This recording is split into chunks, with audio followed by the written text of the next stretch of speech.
Now, remember, we can't talk about any of this stuff now because we're live. So be careful what you say.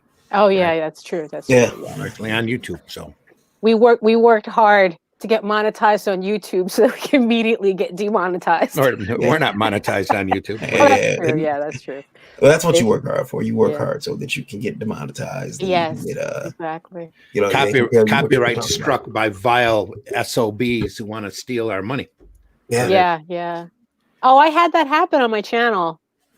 I had it wasn't a copyright strike. It was the one where they claim the monetization on a video, but the song that they claimed is not the song that's in the video. So I don't know what happened there. So I just took the video down and I'm just going to redo it with different music. Go ahead. I'm bad for disputing it. I'm known to dispute a claim. And usually, well, actually right now I'm at 100% success rate. So I'll dispute a claim and say, hey, I have the license, or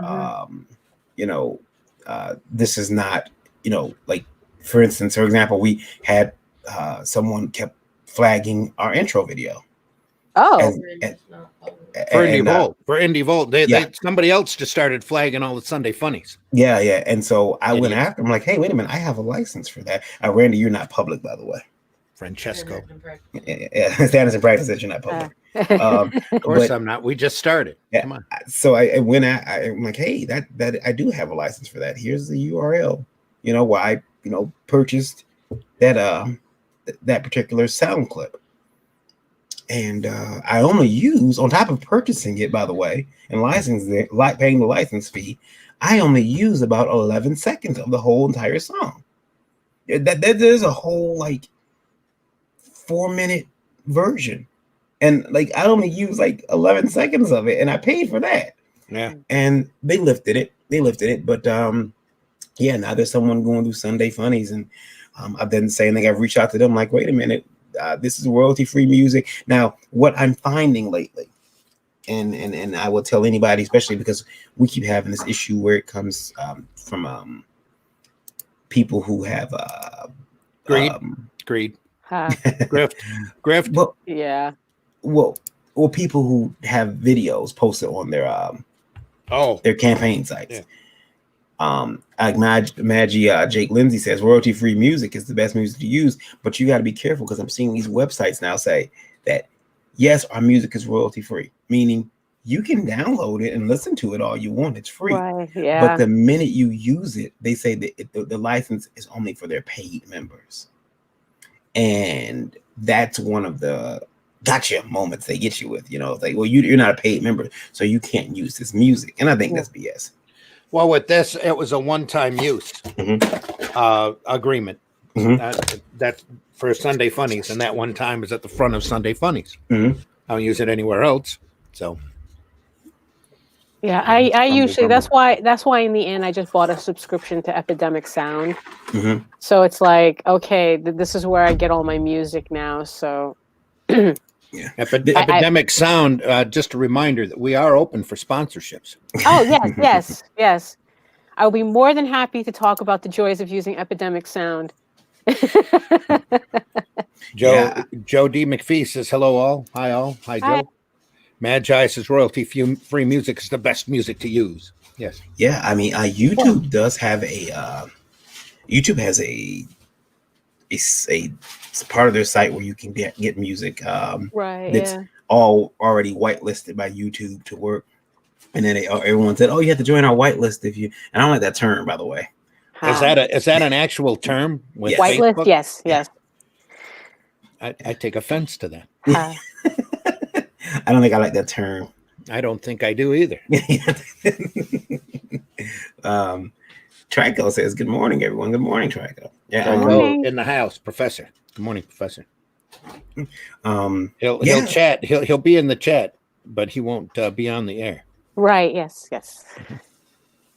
Magi says, for magic shows, if the songs have lyrics, you can't use them if they're copyrighted. If there are no lyrics, but they're copyrighted, you're safe to use because there's no lyrics with it. Yeah, and these people what's happening right now, and don't get me wrong, look, I mean, I think everyone right now that's here in the room has we've created things independently, so we definitely understand someone's need to make money from it and to be able to create and Oh, feed, absolutely. put Yeah, of some course, food on the yeah. table. But I also don't think that like when it becomes a cottage industry to go out there and copy strike videos Oh, using yeah, royalty-free definitely. music, Yeah. there's a problem. Yeah, it's like Yeah. the equivalent of what is it, patent trolling? Yeah. It's kind of like, I mean, imagine someone maybe this is a bad analogy. Imagine if you will. Yeah. Imagine you go to you put on your nice a nice new outfit from Nike or Adidas or something, and you go to work, and you work hard at your job, and you get your paycheck, and you get your paycheck, and you look, and that you notice there's a fee from Nike where they've taken all of your money, and you're like, what's this? Oh, well, you were Nike to work every week. Every day this week you were Nike to work. So Nike has to get the payment, because when they seize those monetized payments, they take it from you. So you don't get that money. So I mean, and like I said, they came after Indievo's intro for 11 seconds. 11 seconds. Yep. So that means, there's a 2-hour show, sometimes longer than that. There's a long period there where that's all of us just being, entertaining. If you take that, you're taking for 11 seconds, you're like, nope, I'm taking all the money, all of it. Right. Yeah. They're saying, oh, because you're benefiting from our work and whatever nonsense they, like I said, the copyright thing that I got wasn't even for the song. Mm-hmm.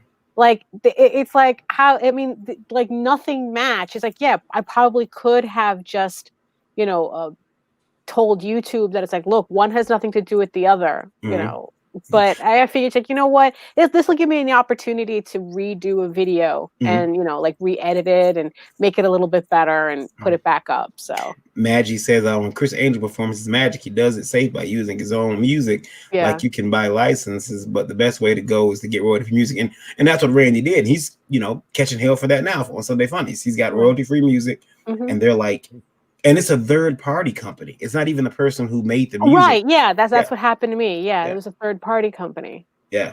Third party companies come after you and they're like, well, we have this license and, we're representing this person. I do have an intro we only used once. And I, from a pretty popular band. And me and my infinite naivete reached out to them. And I said, hey, I'm a big fan of your music. I've loved it since I heard it, on another intro of a wrestling program. I love you guys' band. I love your new song. It fits in well with my company. Can I use it for my YouTube video? Here's our website, all this information. And the guy said, hey, your website looks cool. Let me talk to the guys and I'll let you know. And I'm like, oh, okay. And it was the lead singer that actually wrote me the email. And about 12 days later, he asked me, yeah, you can use it, man. Just that simple line, you can use it, man. And I'm like, I wonder what this holds in court. Because I've heard other YouTubers do that too, that they have like legit songs in their intros, and they said, oh yeah, I just asked and they let me use it. Yeah. So it's like, I guess as long as they hold the rights to their own song, which is a whole other issue with music copyright. I guess that they should have every right to allow you to use it. Good morning, Sarah. Sarah says, good morning, Varian. The rest of us don't count. Yes. It's too early. It's too early for all of us. Just early enough for one. Marvy says, here we are hanging out with some good people. Hi, everyone. Hi, Marvy. Hey. Hope you're doing good this afternoon where you are, my friend. Hope you're well. Magi says, they get after you again. Send them proof that you're good, that you're allowed using it. And the same thing happened to David Copperfield. No, music copyright's Byzantine. It's like there was a company that they did the DVD to Rock and Roll, and they had wanted to put out a soundtrack to Mm. it. And they had to give up on it because they said that it was like almost impossible to get all the rights, because it's like you not only need the music rights, you need the lyric rights, and then you need the publishing rights. And it's like, and they just couldn't find everything.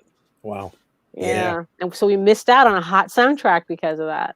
There you go. Well, you missed out on legal hot soundtrack. Well, yeah, well, that's true too. Yes, that's true too.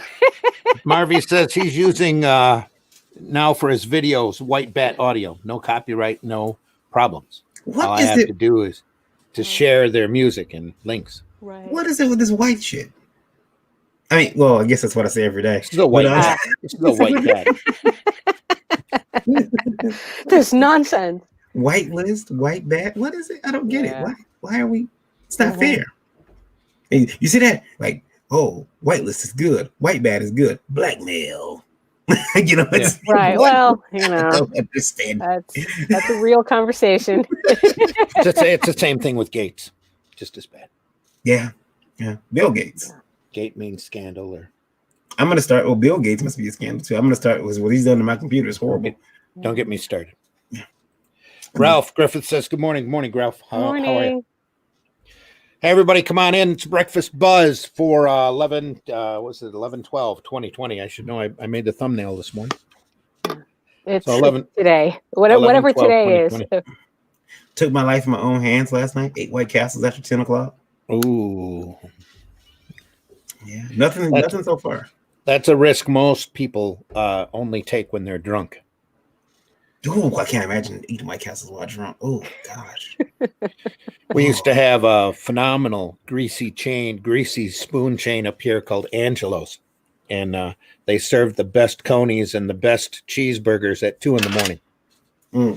Used to stop there all the time on my way home and have it absorb the alcohol. It was all good. Yeah, I don't. Nice and greasy and, you know. No. I don't think I can do. I was a fool when I was younger, coming back from Canada, and I talked my friend to stop and get McDonald's, and I was drunk, and we didn't get halfway over. Well, I remember feeling it coming back up, and I said, we have to get over the bridge. We have to get back to the States now because I'm going to throw up, and I don't want to throw up in customs. Or maybe you do. Oh, well, it was pretty cool because we got past customs and into the United States, we got on the expressway. I said, pull over. And oh man, I just, son, I have no idea where United Blurg is. What do you mean? You remember? I put it this way. I bought the McDonald's in Canada, but it did not make it across the border. It made it across the border. It made it just a couple of. I was just a couple of miles inside the U.S. before I was like, my son-in-law had his car break down up in Sault Ste. Marie on the bridge going from Sault Ste. Marie over to Canada, and they were arguing over which way they were going to tow the car. Oh no! Oh yeah, it was an adventure. Yeah, it was the day for him. It took most of the day to get that figured out and get back up on the road. Yeah. You know, you learn things about going to Canada. You learn things about friends. If you guys have ever traveled to for a comic convention, yes, you do. If you're ever going to a comic convention, make sure that you ask someone, "Hey, buddy, should I know anything before we cross the border?"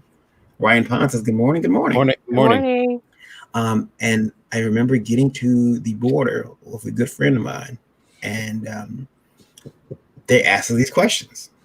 Yeah, and I'm like, yeah, we're just going over to Canada. Everything's cool, and they said pull over to customs, and I'm used to going to a certain part of customs, but this was, I call it the deep shit room.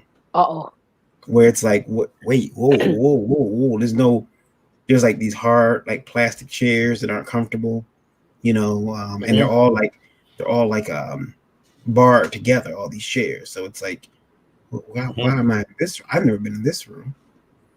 And we sit down, and she says, "Gentlemen, come here." And we go up there and she says, you were asked if any of you ever been in any trouble. And you said no. And I'm like, I've never been in trouble. I've got a speeding ticket here once. She's like, no, your friend.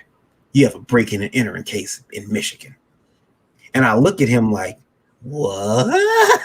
You know, and I was like ready to turn on him like, ma'am, I don't know this man. He asked me right across the way. I had to, she told us he had to go back home immediately. Wow. He could not enter Canada at all.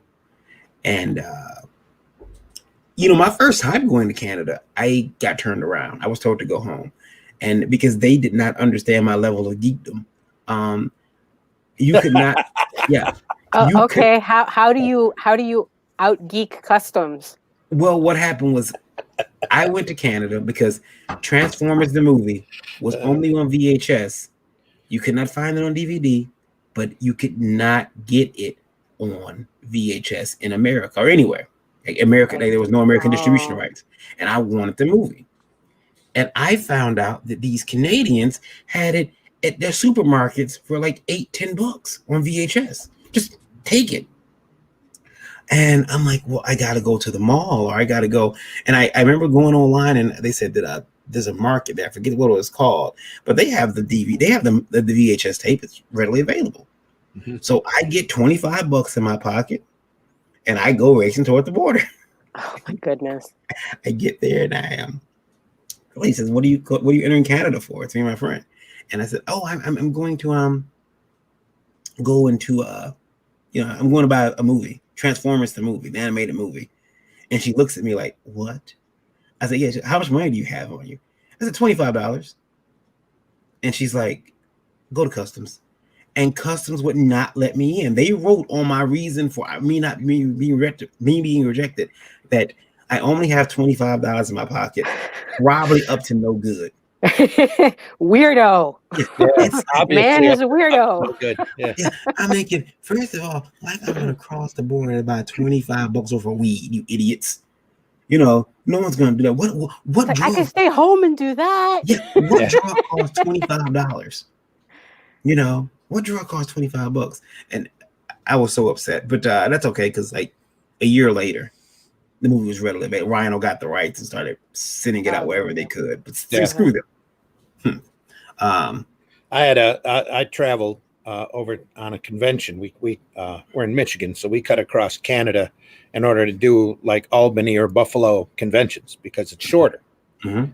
So at the border, I had a friend of mine who shall remain nameless. They asked if he had ever had any trouble. He goes, "Yeah, I was arrested for pot once." And they had us go in and sit down for an hour. And then they come back out and they said, "When did this happen? Because we can't find any record of it off of your license." Mm-hmm. He goes, "Oh, well, it was when I was a wee young lad and the record was expunged." They rolled their eyes and said, "Get the fuck out of here." Well, you asked. Well, that's yeah. what he said, because he was scared. He was his first time at the border, and he's like, "Oh, well, better come clean." Yeah. And my other border story took a little bit longer. They pulled us over to the side and ran the dogs through the car. Oh boy! Because they didn't like the way that we looked. There was three of us coming back from Albany, and one of the folks in the car worked on the Leatherface comic book. So as a display, he had a chainsaw that he painted with red splotches on it, a tablecloth, and some deer bones that he was put on the table. Oh no! I'll never forget the customs agent walking up to us, looking at us straight in the eye, going, "What kind of work are you in?" Comics. Yeah. I swear. Sorry, Ossifer. Yeah, Randy, you didn't run the intro. No, we're still pouring coffee. Yeah, it's been 20 minutes of pouring coffee. People can't see I'm talking about Canada. Yeah, we're talking, buddy. We're talking about I just thought about that. I looked up and like, wait a minute, no one can see my face yet. I'm trying to keep the conversation steered around to comics. All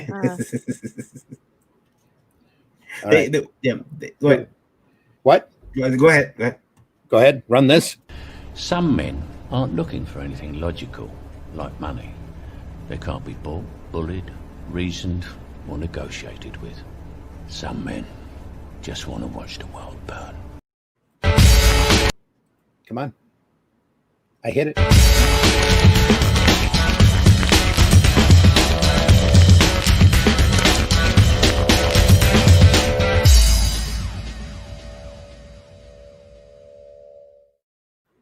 Guess the opening needed to be jump started. Yeah, it's like I don't Didn't want to start up on the first hit. I don't want to play with these guys today. Probably. I said I don't want to play with these guys. They're all let me fix my camera so you guys can see me today. I'm all pretty. Welcome everybody. Welcome. Happy PS5 day, everybody. Absenteeism is here again. Absenteeism, late comics, I guarantee. It's time wasted. Is that what you're saying? You got your P5 call, your PS5 call? Yeah, like nothing's going on today. There'll be no work. You have a half an hour to come over and pick up this machine before we sell it to somebody else. Right, double the price. Yeah. Oh, they're already going online for like, like 1,000. I seen one for 1,700. Jesus. And I'm like, do you know I can do $1,700? And it's funny. That's how you know you're grown, guys. That's how you know you're grown. When you start realizing what you could do with the money. Because when you're young, when you're young, you're like, they're going for how much online? They're going for $1,700. Well, I can understand. I'd pay it if I had it. When you get grown, you have it, and someone's like, "Hey, it's $1,700." You know what I can do with that money? You know what I can? Yeah, for real. $1,700. That's an afternoon at the casino right there. No, just kidding. No, it's not going there either. I'd take that on the PS5 rather than. No, I don't know if. That's a washer and dryer. Yeah. I've heard people. I know one guy, he paid $900, and he said, "Well, I'm really buying it because my kids want it. Yes, next generation of gaming, but also, wink, nudge, nudge. Yeah, also, I'm buying it for my kids. Mm-hmm. It has a built-in 4K player, and I'm like, you bought the digital version, right, with no disk drive." that 4K player doesn't work for you. I mean, you could download 4K movies to it, but because they did two versions. They did one that actually takes the CDs and can do everything. Then they did one that doesn't take CDs. They knocked $100 off of that one. There's no CD drops. Everything you buy has to be digital, and that's against my personal religion of that was the post that you put up by physical media. Yes, which is there's definitely something to that. Now, if you guys, why you should buy physical media? Let me tell you why. I have an issue of Wolverine, where Logan calls Wolverine basically proves that he's anti-Semitic, and he calls Sabretooth a word that should not be put in a comic, the K word, and oh, lovely. I'm like, holy shit. I'm keeping this book forever. And Marvel pulled it. Well, if you go look at the digital version of that book, he calls him a punk or something. Sure. But my physical version, they can't change that. That's like Lucas changing the re-editing all the Star Wars movies. We still have the original VHSs just because of that. Yeah, no VHS to play it on, but that's different. Oh no, we got one of those. Yes. I got 3 of them stashed. The problem is having TVs that'll take it. Yeah. Right. Yeah. My mother always buys VCRs. She sees them. She, oh, look, a VCR, and I'm like, you have to have that adapter or a really old TV set in order to play it. Yeah, and she keeps one of those too. She keeps an old TV, an old box TV, and I'm like, this thing. It's going to kill somebody. And I didn't think keeping a record player was going to be that important, but it is. We got one now. A turntable. Yeah. Yeah. I'm thinking about buying a turntable, but there's a particular one I want. It's silver, and it's Bluetooth. Because it has to be. Of course. Yeah. But I don't know if I want to drop $175 on just a turntable. I don't know. The price is not that bad. No. It's amazingly now there's a huge market for old audio equipment. Yeah. I gave a lot of the 70s and 80s stuff. I gave a lot of old turntables away in the 90s. A friend of mine, his son was his brother was interested in record producing, and he needed a turntable, and we had so many of them. My mother was happy to see them go, so I would just those in because she had these old component sets. I don't know if you guys remember that, but that's when the speakers and the stereo were all separate. Oh, yeah. Oh no, no. Well, they were like all. They were some of them were together, but yeah. Oh yeah. She was happy I was getting rid of them, but my mother will not get rid of the casing for them. So if you visit my mom, there's like the old skeletons of what was once like an entertainment center.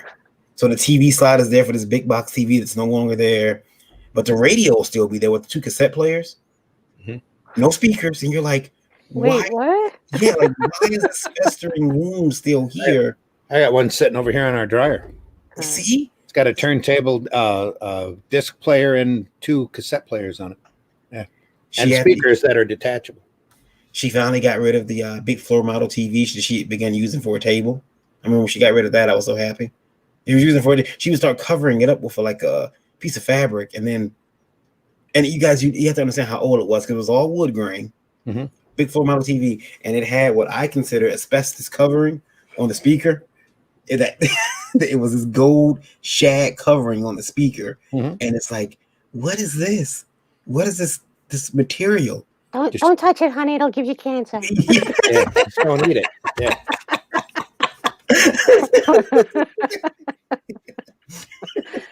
Like you guys lived very dangerously back then. You had asbestos rugs and everything. We used to have lead in our paint.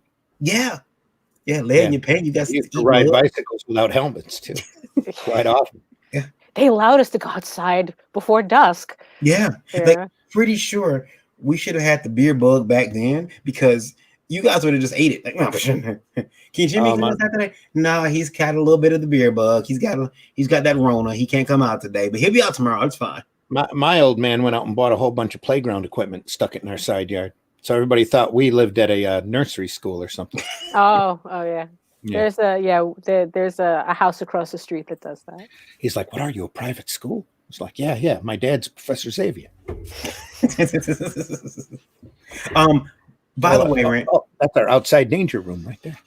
Daphne, have you seen all the X-Men films? Some of them. Superhero things it's like I remember seeing the first one and enjoying it. The second one was okay, and then it's like my interest kind of waned after that. I'm watching those. I've watched all the movies again recently, all the X-Men movies, and Days of Spring's Happy PS5 Day. Yeah, the Happy PS5 Day, sir. See, what's funny is that JD was watching he was watching the X-Men movies. Yeah. It's like I guess they're all available on Disney Plus, so he just. Well, most of them, yeah. But I've got all the DVDs, and I've watched them recently again, and something dawns on me, guys. And I don't know if you guys watch the movies. Let me know what you think. I'm watching these films, and I realized that there's a villain. It's a central villain to all of these films. There's a central villain, and his name is Charles Xavier.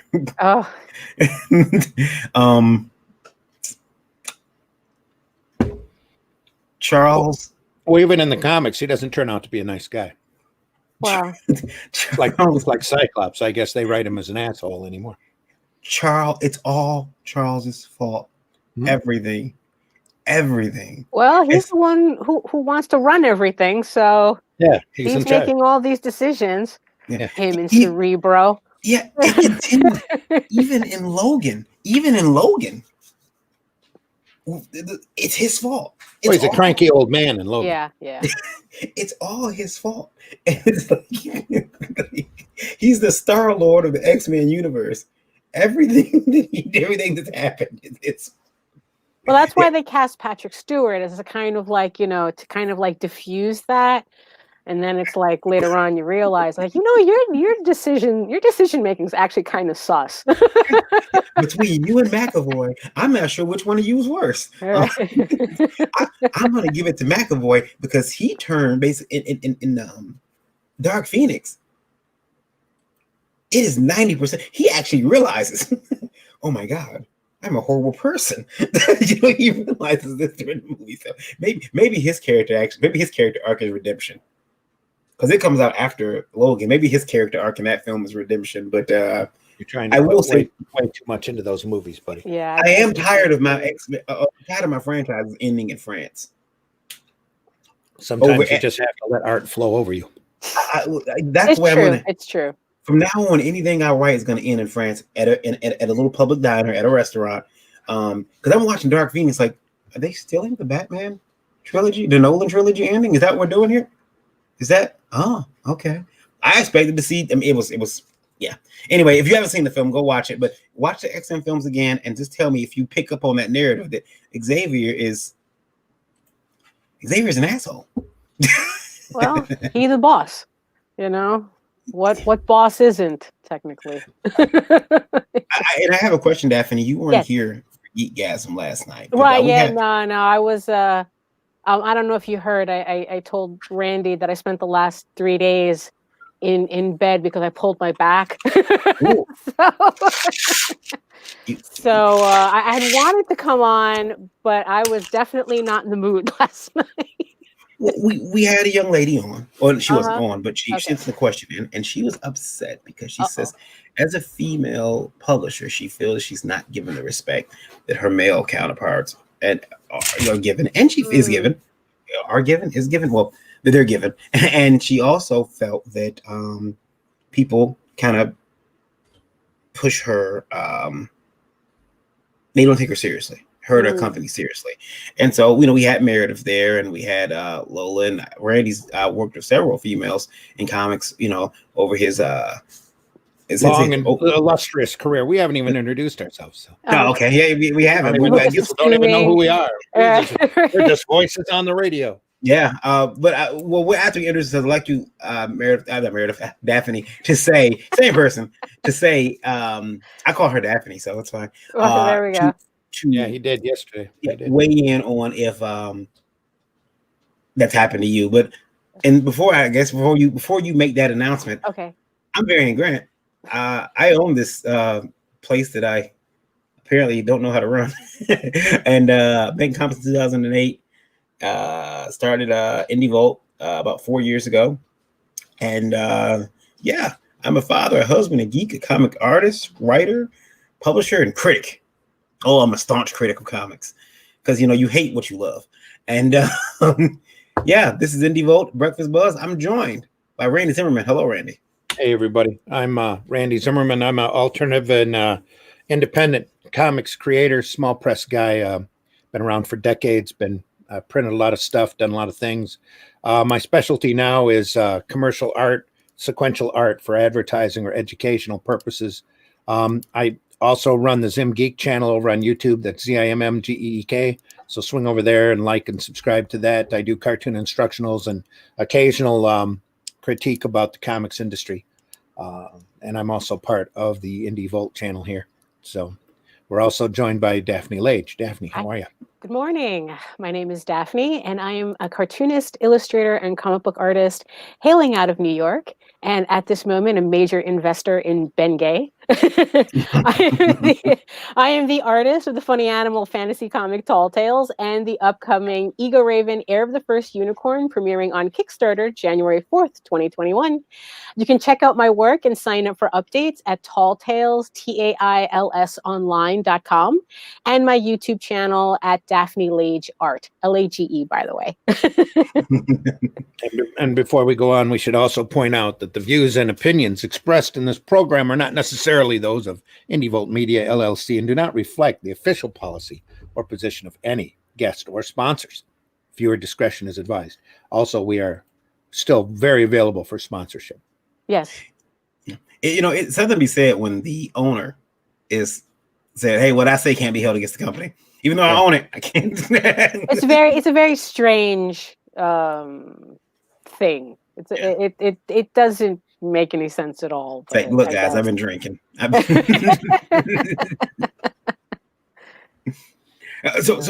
Daphne, do you feel that you've not been taken seriously because you've been in the industry for a while too? Yeah, it's rough because I can't say no. I mean, it's like the answer is yes. It's like there's like plenty of times where I feel like I don't get taken seriously at all.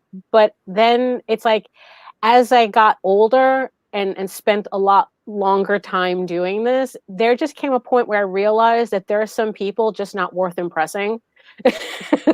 So right, yeah, so so once I kind of cut those people out, um it got a little easier, but it's going to be difficult no matter what. I mean, yeah, there are people who are going to look at you as a female creator and completely dismiss you regardless of what you're capable of doing. I mean, I've seen people online, I mean, they look these immensely talented female creators in the face and just say, "Oh, you suck."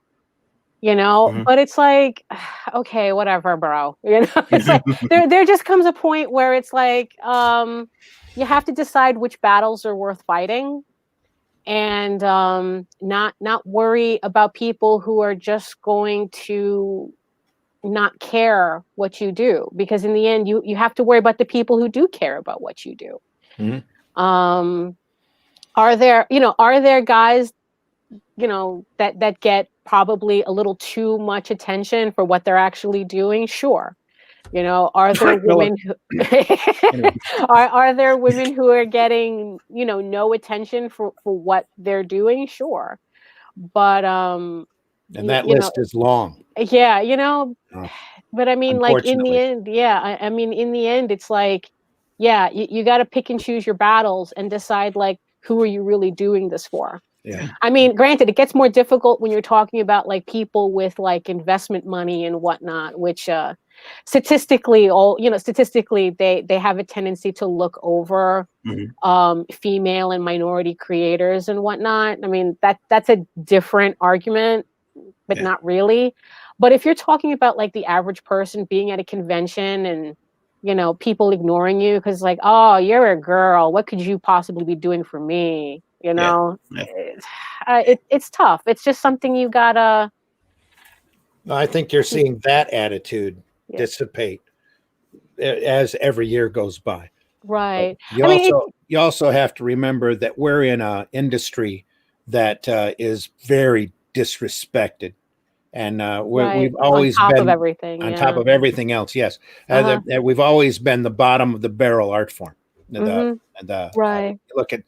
You tell somebody that you draw comics and they look down your nose at you. Right. Even Stan Lee, who had been in the business forever, refused to use his real name in the business. Right. Yeah, exactly. Forever, because he knew that they would always look down on his, Jack didn't use his name. Jack Kirby, that's not his real name either, but he did that, I think, more to shorten it away from Katzenberg. So. Right. Yeah. I mean, it's like just to throw a little gasoline on the fire here, but I know the assumption here is that it's like, oh, it's guys looking at a female creator and like going, ew. But what's funny is that I don't trust other female fans either to give me respect. It's like that's not a given either. So it's kind of like weird all around. But yeah, you really have to know what it is you're trying to accomplish and what you're doing, and however it comes out on the other side, you have to be willing to accept what that end result is and who's going to end up liking it. And I mean, there's some people who outright say they have no respect for female creators, and I'm like going, okay, thanks for the heads up, bro. Two things you guys mentioned. Well, I changed my last name to avoid police entanglements, and I'm just kidding. They'll never catch me with this new last name, never. But the other thing is, I when you mentioned the minority thing, when I first opened my first publishing company, I had this office, which is a complete waste of money. But the first office I had, and I kept getting bigger offices, but I had 2 desks in there because I had one of the booth girls said, "Hey, I really like comics. I really like hanging around." Not this particular one. It was one that was the second one. That was the second bullpen. But And Randy showed a picture of the first I bullpen. could have sworn that was the Valiant offices. That was the bullpen to the second office I had, but the first office I had was it was a pretty big room, but I had 2 desks, and because my secretary again was a booth girl for the company, and she really liked hanging around, and she didn't have a job, so she's like, hey, if you give me a little money, I'll hang around here, and I'll answer the phones, and I'll do X, Y, and Z. Like, okay, well that's cool. She, I had to look around. She wasn't bad to look at, so she was very pretty. So I was like, okay, you can hang around, and we got her a desk. But the problem was one day she wasn't there, and my website guy was.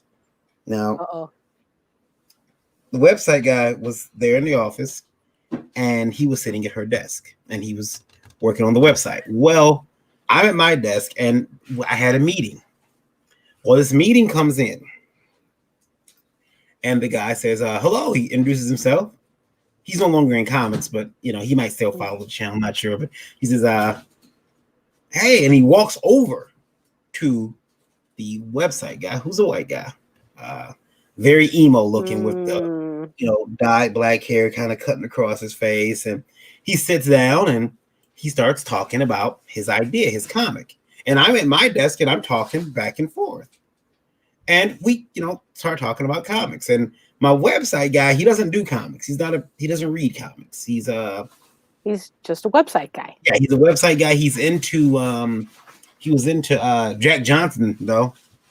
Jack Johnson CDs. That's what he liked. He liked music. But he's listening and he's talking, and this guy looks back at me and he says, well, it's been nice talking to you, sir, but I really need to get this job. So about comics. So, here's and gives my website guy and he's kind of rude to me. And my website guy says, oh no, I'm not Varian, that's Varian. And this guy was already white, but like more color drained. And he turned, he says, oh, you're very, I'm so sorry. And he picks up the stack of paper and he comes over, and at this point, he knew he was, FWA. But Randy, you've been doing comics for a while, and I know you said that last night. You said you never heard anybody even talk ill of working on women. So your circle has always been pretty accepting. Yeah, but the alternate and independent market is completely different from the mainstream market. Yeah. And there's always been stories about how women have been treated at the corporate offices. Yeah. And I'm not going to name names, but there have been rumors of casting couches and ill treatment and sexual harassment. That's what I want to say. Mm-hmm. Now, that doesn't count the players out there that have screwed around with young female talent, and mentally and emotionally and physically. Yeah, I've seen plenty of that. So. I mean, what's funny is that on another show, I was asked a similar question, and the funny thing is like these types of questions I kind of take 2 ways. That it's there, the question, it's the usual, oh, how does sexual harassment, it's affected your ability to work in comics? And it's well, the way I look at it is I don't want to define my career by the assholes that got in my way.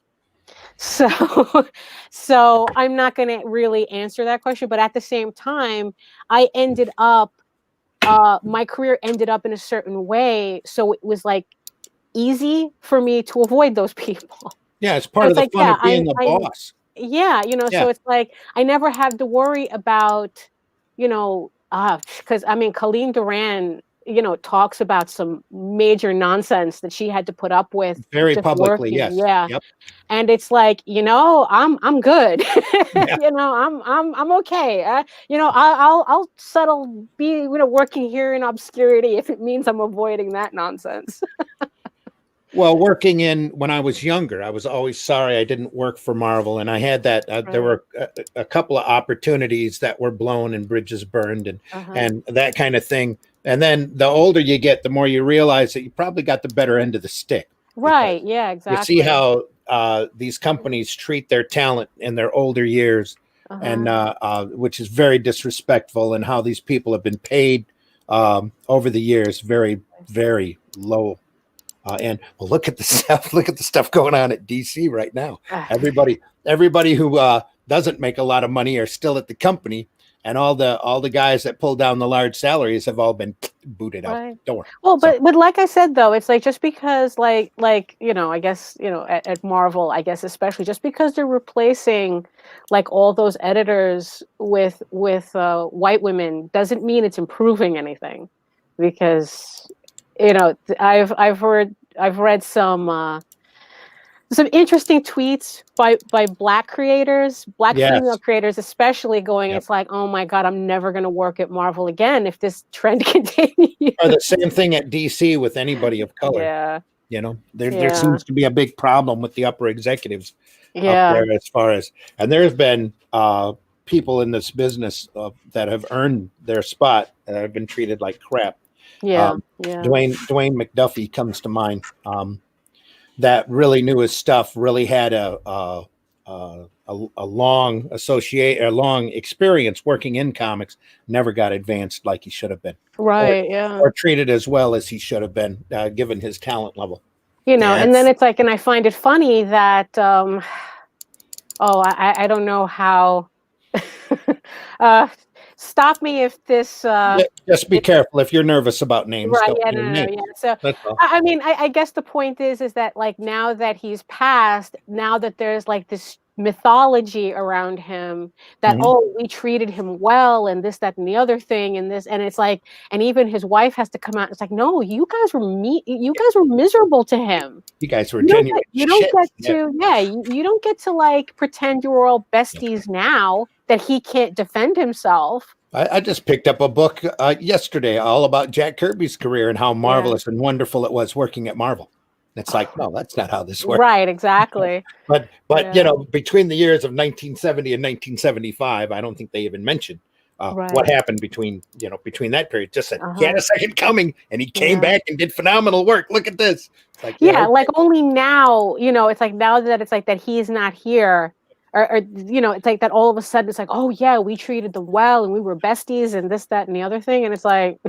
It was amazing to look through the book and have them talking about how great and wonderful Eternals were, and sitting here and going, well, I remember those books all being in the quarter boxes at one point. And, nowadays, if you want a decent copy, you have to spend $20-$30 for them. I remember seeing those passive aggressive editor's notes written all over his pages. Yeah. So it's like, don't tell me you were besties. Or how badly he was treated over at DC, just ridiculous. Right. So, yeah. But yeah, it goes all over, but especially in the corporate market. But the part of the fun of the especially right now, because like we keep saying, the independent market, the alternative market's literally the Wild West. Yeah, And, the one big point that I kept trying to tell the person who wrote in yesterday is that she's the boss, and if she doesn't get the respect that she needs, there are other people out there that will give her exactly. respect. Yeah, You just need to go out and find them. That's all. I mean, it's like, I think in general, people spend a lot of time trying to impress people who could care less. Yeah. And it's like, why are you wasting your time with them? If they're not going to respect you, they're not going to respect you regardless of what you accomplish. And the older you get, the more you realize just how little important. Oh, that's for sure. That you realize like how much you're trying to impress a bunch of nobodies. Yeah. In the end, that's what you realize. Wait a minute. There you go. Yeah. And it's like, I've thrown a lot of proposals in front of a lot of people who nobody knows who they are anymore. I'll tell you that. Exactly. That used to hold some sort of importance up in one of those offices or another. But hey, they think that just because they sit at a corner desk that it means something. It's like, no, honey, you just got a corner desk. Yeah. You just have a place to sit. Yeah, exactly. While you're here and they mushroom you, feed you shit and exactly. keep you in the dark. Right. Yep. We're behind on these chats. Yeah, those people say Anything important? Brian says, I think YouTube is about 7 seconds or so ahead. Yeah, it's the YouTube, and when you watch the show, the YouTube sometimes is a lot. The YouTube Jermaine was asking where the feed was coming from. Yeah. Also, I heard that there was a problem with YouTube this morning. So even last night. Yeah, last night it was down in Canada. People cannot get their YouTube fix. Canada must have deemed it non-essential. Yeah. Didn't let it across the border. That's what it is. Only had $25. YouTube only had $25, and yeah, obvious 25. troublemaker. Yeah. Turn them around, send it home. Yeah. I just want to know what type of drugs they got in Canada that cost $25 that I would dare cross the border for. That's what I wanted to know. I've been missing out apparently. Well, weren't you the one that had that story about the chemical or whatever they were having you bring back, the steroid? The creatine. Yeah, the Creatine. Yeah, creatine. Yeah. I did not know that was illegal. And it was. It was. I had no idea, but I'm helping a buddy of mine because he said, "Hey, could you get it for me? It's really expensive here in Canada."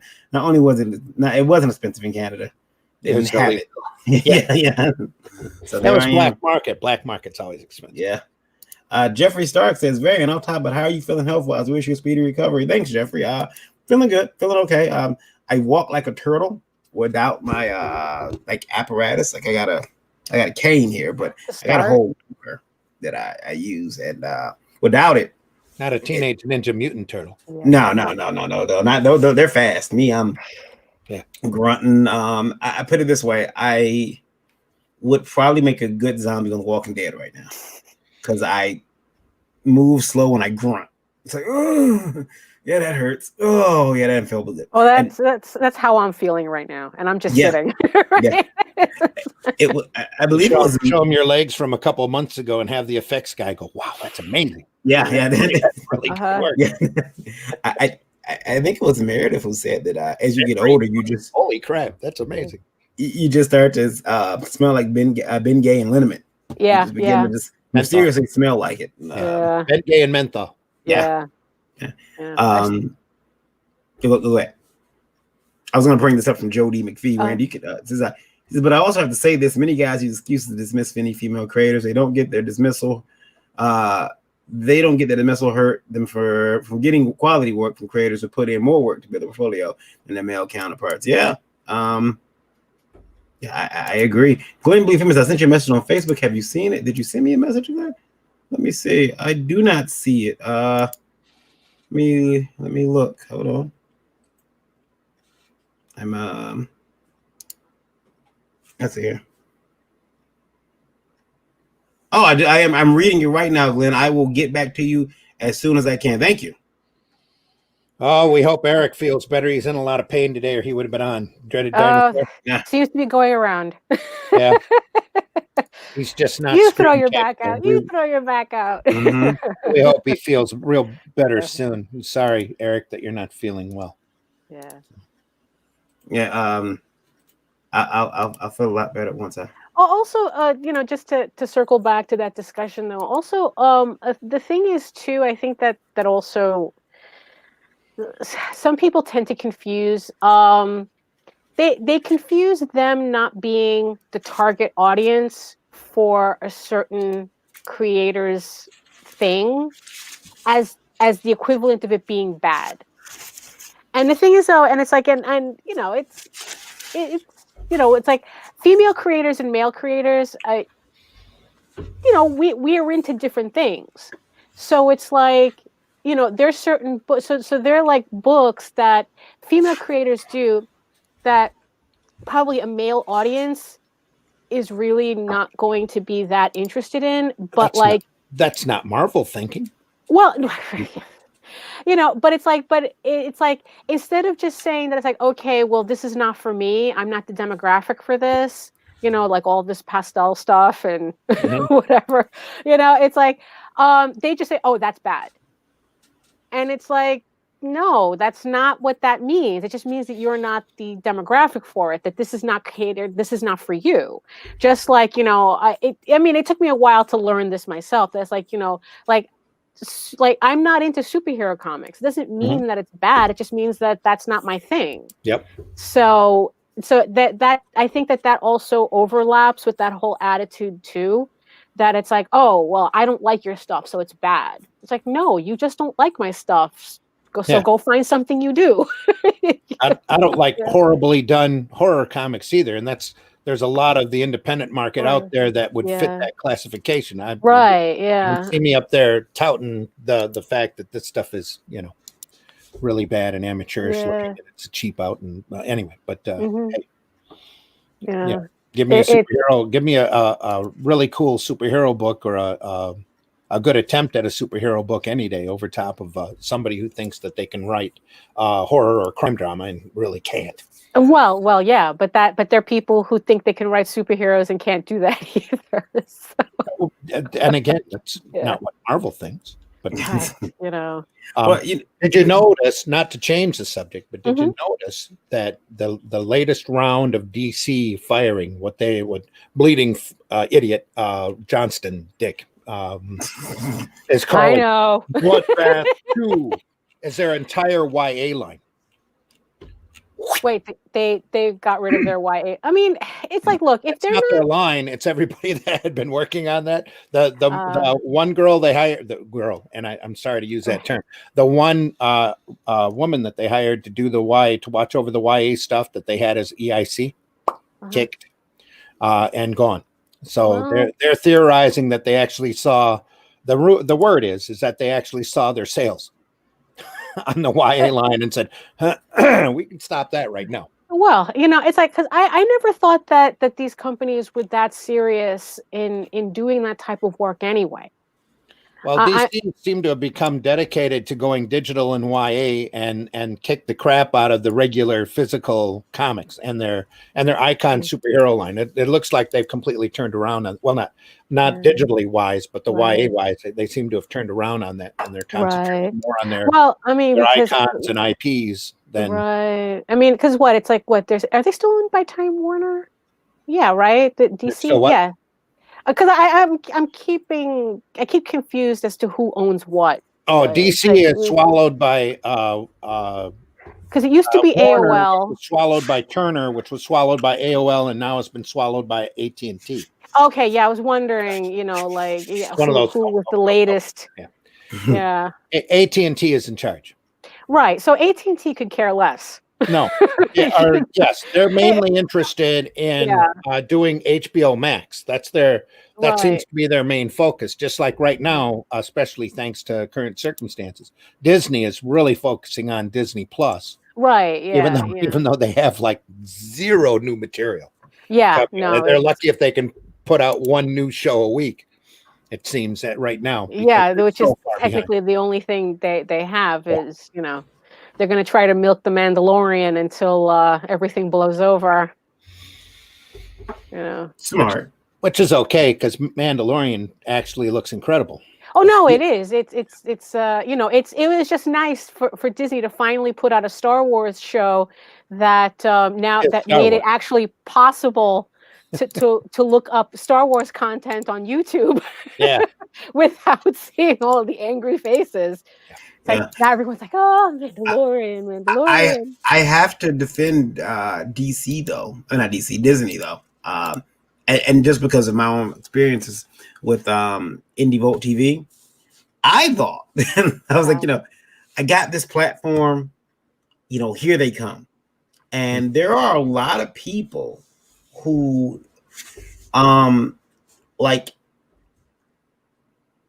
unfortunately, I think in the entertainment industry and comics, film, whatever, there are people who think that there's tons of money in it. Everyone's gonna get rich off of streaming, right? So I've had people that have approached Indie Vote TV with their film, and they'll say, "Hey, could you put my film on your network?" Sure, that's we can do that. I got a basic contract that says you give me permission. And should the station be monetized, which that particular platform that we use, they don't, like, you have to reach an insane amount of views or something. Views before they'll even consider you, someone they're going to, put advertising on. But I'll tell people, in the contract, it says if that happens, I will, give you, half of what we make on your particular movie. Mm-hmm. But people come to me and they're like, hey, to air my movie, I need $2,000 a week. And it's like, dude, you're not getting $2,000 a week anywhere. What are you talking about? Right? there are people who will lie to you because I guess they think you're stupid. Oh, I got an Amazon deal, and Amazon's not paying you either. Right. And so don't lie to me. Like, I mean, just tell me, hey, either I don't want my content on your channel, or hey, I'm looking for a payday. Yeah. Yeah. They think that streaming is like the end all, and it's just another hustle like everything else. It is very hard to get content. It is really, really hard to get content on IndieVolt TV. Entertainment, like with a lot of other things, seems to run from one gold rush to the next. Yeah. There's gold, and then they're streaming. So everybody runs in that direction. That was one thing that I wanted to ask. Because it's like, do you run like a lot of those comic book documentaries on IndieVolt? We do. Okay. Because I figured, because when we got Boiled Angel the other day, it's like, is Varian running this? Well, no, yeah, we do run some of those, but yeah, we didn't doesn't run have that one up there. Yeah. Yeah, we didn't run that one. Oh crap! Sorry, I'm gonna have to watch that on Amazon Prime. I'm not quite through season 2 of Rowan and Martin's Laughing yet. Oh. hey, baby, want to watch my walnut? Oh boy. Just classic stuff. Yeah. What is going on here? What are you doing? I got an email and I'm trying to fix it, and it won't let me. So, standards and practices again. Yeah. This standards and practices from some flounder. I do got a thing for my limited liability company annual statement. They need to be put in the mail before February the 15th.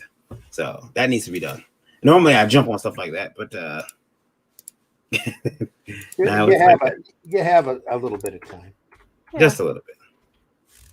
Just a little bit of time. What's going on? A couple hours. Yeah, it's what is going on? I think I'm having some computer problems, but then we can always read chats while you're trying to fix that. Go ahead. I'm going to sign out. You guys I also have to say this: many guys use excuses. I think we covered that to dismiss any female creators. Yes, absolutely. Yeah. Varian, did you get my message? Apparently, Glenn, you've messed up his computer. No, just kidding. Grant Lankard says, "Hey, all, just joined this. Sorry, I missed it. Sounded like an interesting conversation." Grant, the big thing with IndieVolt is we are archived over on YouTube under the IndieVolt channel over there. You can catch all of our previous current and previous conversations there. They are all in order too. The ones that aren't copyright struck and pulled off the air. No, they're all up there. They're all up there. In fact, you can go back and see where we were really. You think we're bad now. You go back to those earlier podcasts and see that, we weren't anywhere close to as professional as we are now. Anyway, John Celestri says superheroes, comics dominating the comics market has killed the industry. Well, John, that's kind of true and kind of not true, but I understand your point. I don't think it's the genre that killed it as much as the people in it. Yeah, well, yeah, that's for sure. And the fact that the distribution company, we were literally told when we were doing alternative comics, when I was working on Arrow Comics 3.0, that we really needed to think about doing superheroes because that's really what Diamond wanted to take. That's what Diamond wanted to do. And when I offered them a collection of superhero works, they turned it down because it wasn't in color. That was their excuse. There was always an excuse. They just banned me outright. They just said, "No, we're not carrying your book anymore." So. Oh, you didn't meet their minimums or what? Yeah, and the thing is though, and the thing is though, not only did they ban me, they banned anybody trying to, like we would try to go through other people, and they would ban them. It's like, oh, it's this book. We're not allowing this book in the. Sounds like you had a rep up there who had a mat on against you. Yeah, probably. Yeah. It was, and it was just like after that, it was just like, whatever. Screw it. Well, we tried when we were doing Arrow 3.0, we tried a lot of different things, a lot of different genres, and we kept getting told from Diamond, what they were going Right. to take and what they weren't going to take. And that was like, Yeah. to me, I mean, JD always had this theory that it's like, oh, well, it's like, yeah, they're only doing that to force us to buy advertising. Like, I bet you if I talk to their advertising reps, they'll allow the book in the catalog. yeah, they made a lot of friendly suggestions, but it got to a point like with us, we had an Oz book, that a Land of Oz is what it was called. Bill Bryant, who had been doing Oz all through the Caliber years and all that, was doing the artwork on it. We had just brought Bill Loebs on as an inker because he was looking for work desperately at the time. Right. And the writer on it was okay. The book was a good book. And we were watching the sales literally return and start dipping upwards.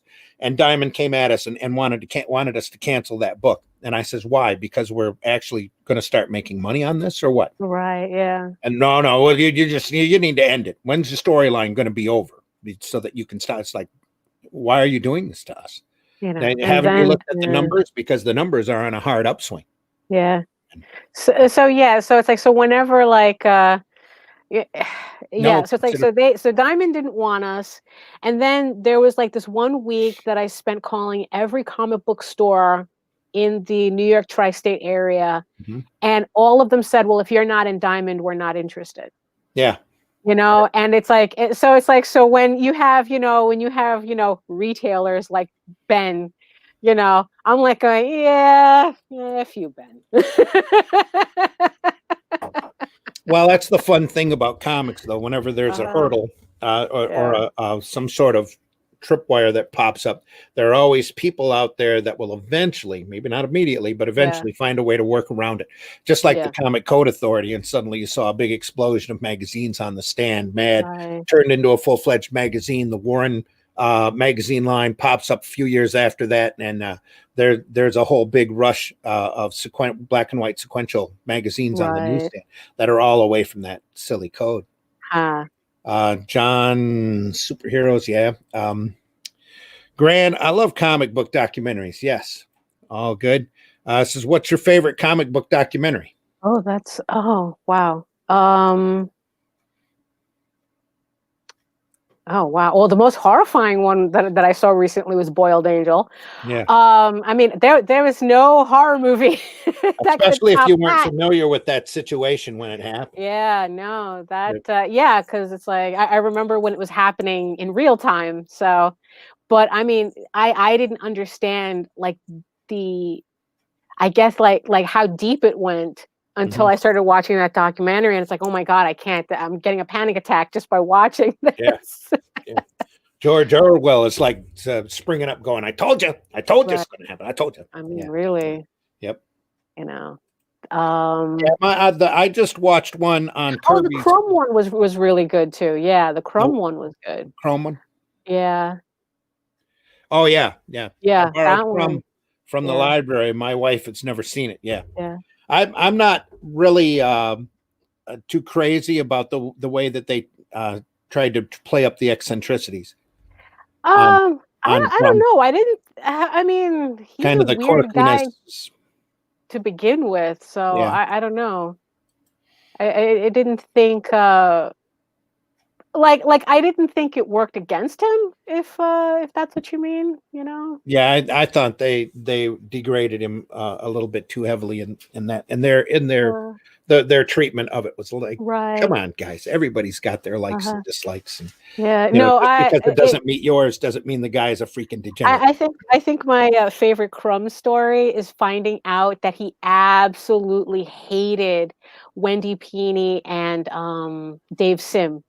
That he absolutely hated them because he thought that. What's funny is that he even did the whole thing. It's like, oh, they're ruining underground comics because it's like they're doing all this fantasy garbage when things should be about light poles and cars and buildings. And well, they were underground comics at that point. The underground market was fizzling out anyway. There's a lot of great independent comics that came out during that period that people label as underground. Like one of my favorite comics is by George Metzger called Moondog.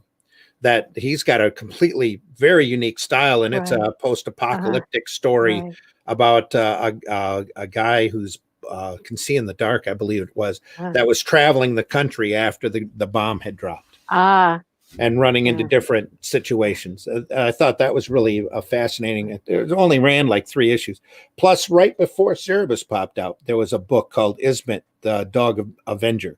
That was really it was a little amateurish in drawing, but really interesting in writing. It was a funny animal style universe that was being invaded by humans. Oh, that's funny. And then Ismet was a troubadour that ends up having his love of his life murdered by the humans and decides to start to rebel. And nobody knows about that book. Nobody hears it. Nobody you do. About it today. Yeah.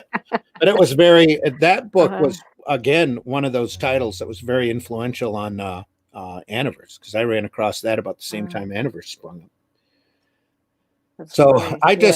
I also just got done watching a great it's my favorite documentary is mine about Jack Kirby. Yes, Clint. Speaking of Jack Kirby, I just watched one, I believe it was on Amazon Prime, about Kirby's war years. That was interesting. And how much in the shit that he was. Right. Well, during the war. Yeah, well, yeah. And how it affected his artwork before and after. It was a very interesting, it was French documentary, because they treated it like a very serious artist subject. And in fact, going to the point at the end, talking about how his work has become recognized and respected all throughout the world, and the level of imagination that he had or brought to comics will probably never be duplicated. So. Yeah, I don't think they played up the eccentricities. I think they're pretty weird.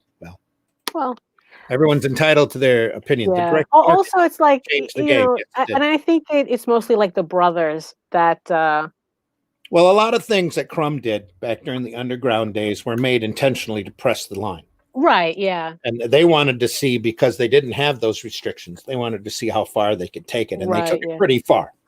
And there's a lot of that material. If you ever look at the old Snatch Comics collection, they did an entire collection of it not too long ago. I think Dan Fogel, who does the Underground Price Guide, did a collection of it. And a lot of that stuff is just incredibly crossing the line. Wow.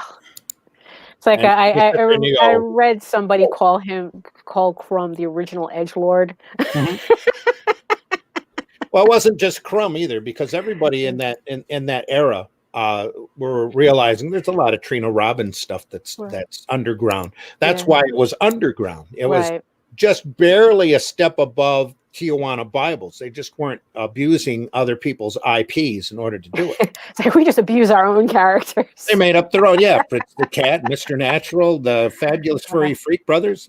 Just incredible, iconic characters that nobody talks about nowadays, because all of that stuff was underground and positive drug use stories. Oh, brother. Fat Freddy's Cat. If you've never read a Fat Freddy's Cat collection, you really haven't read a lot of comics. I mean, it's just incredible work. Wonder Warthog, that's another one. I think I've heard of that one. Yeah. Dope and Dan.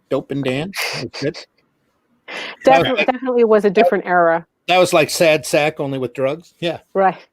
I got an email. Yeah. Okay. Telling me. Oh, sexy. Tell me to come pick up my system. Oh, do you need to go? No, okay. I thought you had an email. I thought you had an email for us. That's why. Well, no. I got an email that was it said, "Hey, you can come pick up your system at this time," and then there's no time, and then you have to jump through all these hurdles. Like, oh, by the way, we need your phone number. We're going to send you a verification code that's actually you, and you got a couple minutes to do that, and it's a not just a confirmation number, but a secret password. Right. Yeah. It's a soon they'll send you a magic button. Like, that's easy. I want to say that this whole pre-order business or this whole system release has been made up by Adobe, because I've never seen this type of made up by their marketing company to try to enrage I think need, demand. Yeah, I've never seen this type of, usually, and I'll be honest with you guys, usually like I get a system the first day it's out. I'm that idiot that gets the first one with all the bugs and But I do that because one, I hate being behind the technology. I really do. And two, you take a look at my computer, you'll see what I'm talking about. It's like, why did you do this? But I also I believe in warranties. So, if a problem is going to rear its ugly head, it's going to do it within the first 90 to 120 days. That's true. That's true. It's going to show, I'm sending it back. It's not working. I used to believe that about cars too, but I've given up on that.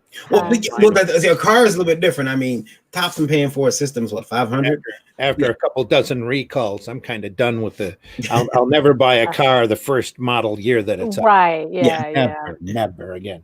But this has been a exercise in just patience and waking up with that fear that you're going to wake up and if you wake up and you're scared that there's $500 in your account, there's something wrong, because that means that's like, wait a minute, you're afraid that you got money. Yeah, that means they canceled my system, man.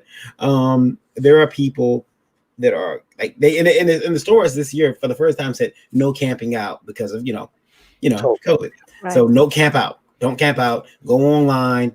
Keep hitting reset. Keep trying to get in that way, which is obviously it's all a cash grab. The sites can't handle that. Like the sites can't handle that type of thing. If I were to put, we got PS files on indievote.com right now.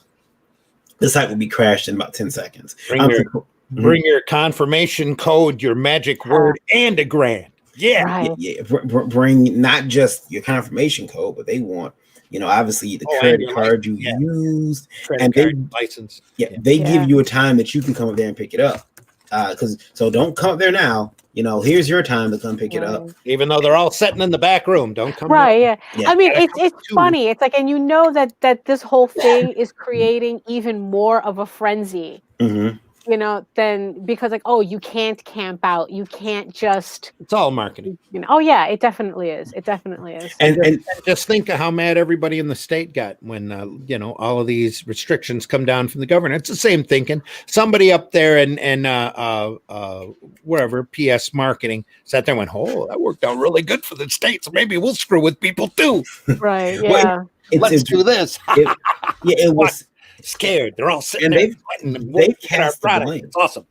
They've cast the blame on Walmart because initially when they said, "Hey, our pre-order is going to go live tomorrow," I'll get to the stores and pre-order and tomorrow, and Walmart was like, "Hey, pre-order is available now," and so you could just go to Walmart and pick one up. Well, that way Walmart sells more. Yeah. Right. And the Walmart sold out, and then that kind of squashed their marketing plans. I think what happened was that and you don't F with the Walmart. Well, after that, what happened was trying to screw with Disney lawyers. You just don't do it.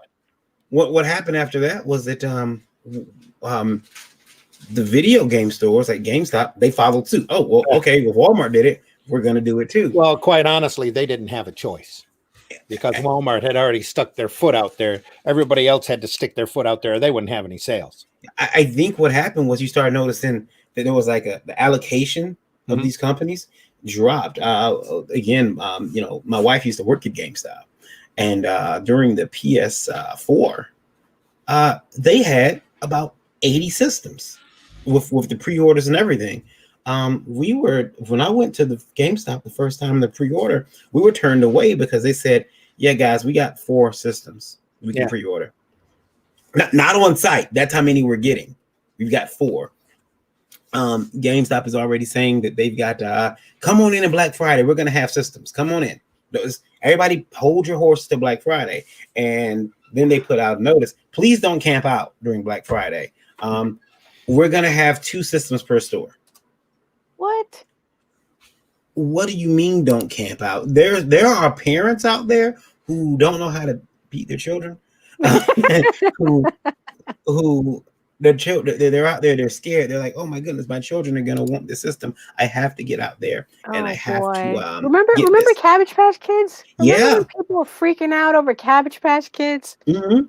Beanie Babies, Funko Pops. Yeah, it all goes in trends. And you know something? The funny thing is, in 10 years, we'll be able to pick the system up for like We'll all be able to $150, look back at $200. I think we Yeah, have like a 75, maybe Sega 50 Genesis at in the one house point. somewhere. Yeah. No, the Sega Saturn. We have a Yeah. Sega Saturn somewhere in the house. Mm-hmm. I got an Atari sitting in a box in a closet. Oh, that's You know, sexy. those guys at Sega, and I don't know if people know this, but Sega and it was Sega and Nintendo were the Sony and Microsoft of my day. Well, when I was a kid, anyway. But Sega with that Saturn, they pulled one of the biggest tricks ever. They said, "Hey," they showed their new system off at E3. Hey, check out our new system. This is Sega Saturn, does this and this and that. Yeah, and by the way, guys, it's available now. And it sent everyone to a frenzy. Like, you just don't do that. Like, Right. imagine. I don't think any company has the testicular fortitude to pull that off now. Well, just say, right, yeah. You know what? It's out there now. Go ahead and buy it. Right. While you guys are all sitting in this room or sitting at your TVs or streaming, watching this. I do miss the Atari system though. It's something about a console with a wood grain on it. Atari Big released, squares moving across Yeah. the screen. I love Atari it. just released a new system. Yeah. They just released a new system. The Atari, is it Game Box or something like That's that? not real Ataris though. No, because the Atari brand has been bought out. Like all the IP Probably is about 3 somewhere. or 4 times. Well, it's split apart. The IP is Yeah. somewhere. The name is somewhere else. Right, yeah. It's very weird. Long, You know, long- I long- mean, I miss the simple little games, like adventure, haunted Back house, in the old days. Yeah. Stampede. Pong. Yeah, Pong, the original. You know, it's like Ye- just you just had the one joystick, and Mhm. now it's all 3D virtual. 6 buttons and combinations. Right, A, and B, B, whatever it is back the pull, kids are into C, these yeah. days. Yeah, they re-released. It's called the Atari box. There it is. Still got the wood grain, which my wife hates. She's like, oh, wood grain. I'm like, what's wrong with wood grain? Used to be on the side of every station wagon I ever seen. Like that was like the thing that was class back then. What, the 70s? That was class. I got the wood grain. It was great. But now it's people are wood grain. Yeah. We should make a wood grain comic. Just put wood grain on the that's funny. cover. That'd be awesome. I remember too, my neighborhood when I was a kid and looking, I would wonder why all the houses were trimmed in like this dark brown. And I remember bringing it up to a realtor I was a nosy kid. I was like Dennis the Menace. There was a realtor across the street, and I walked over there and hi. I'm talking to this lady, and she says, I said, you notice all the houses are trimmed in brown? And she says, well, yes, sweetheart. In the 80s, that was a sign of class. Yeah. And I was like, well, it's spooky to me. That's my whole neighborhood. Like when it was dark, you couldn't see the house in front of you. It was all the house across the street. Very weird, very weird. Let me see here. Randy, I did get an email though. Hold on. Uh-oh. I did get an email for us. I'm checking the Indie World email right now.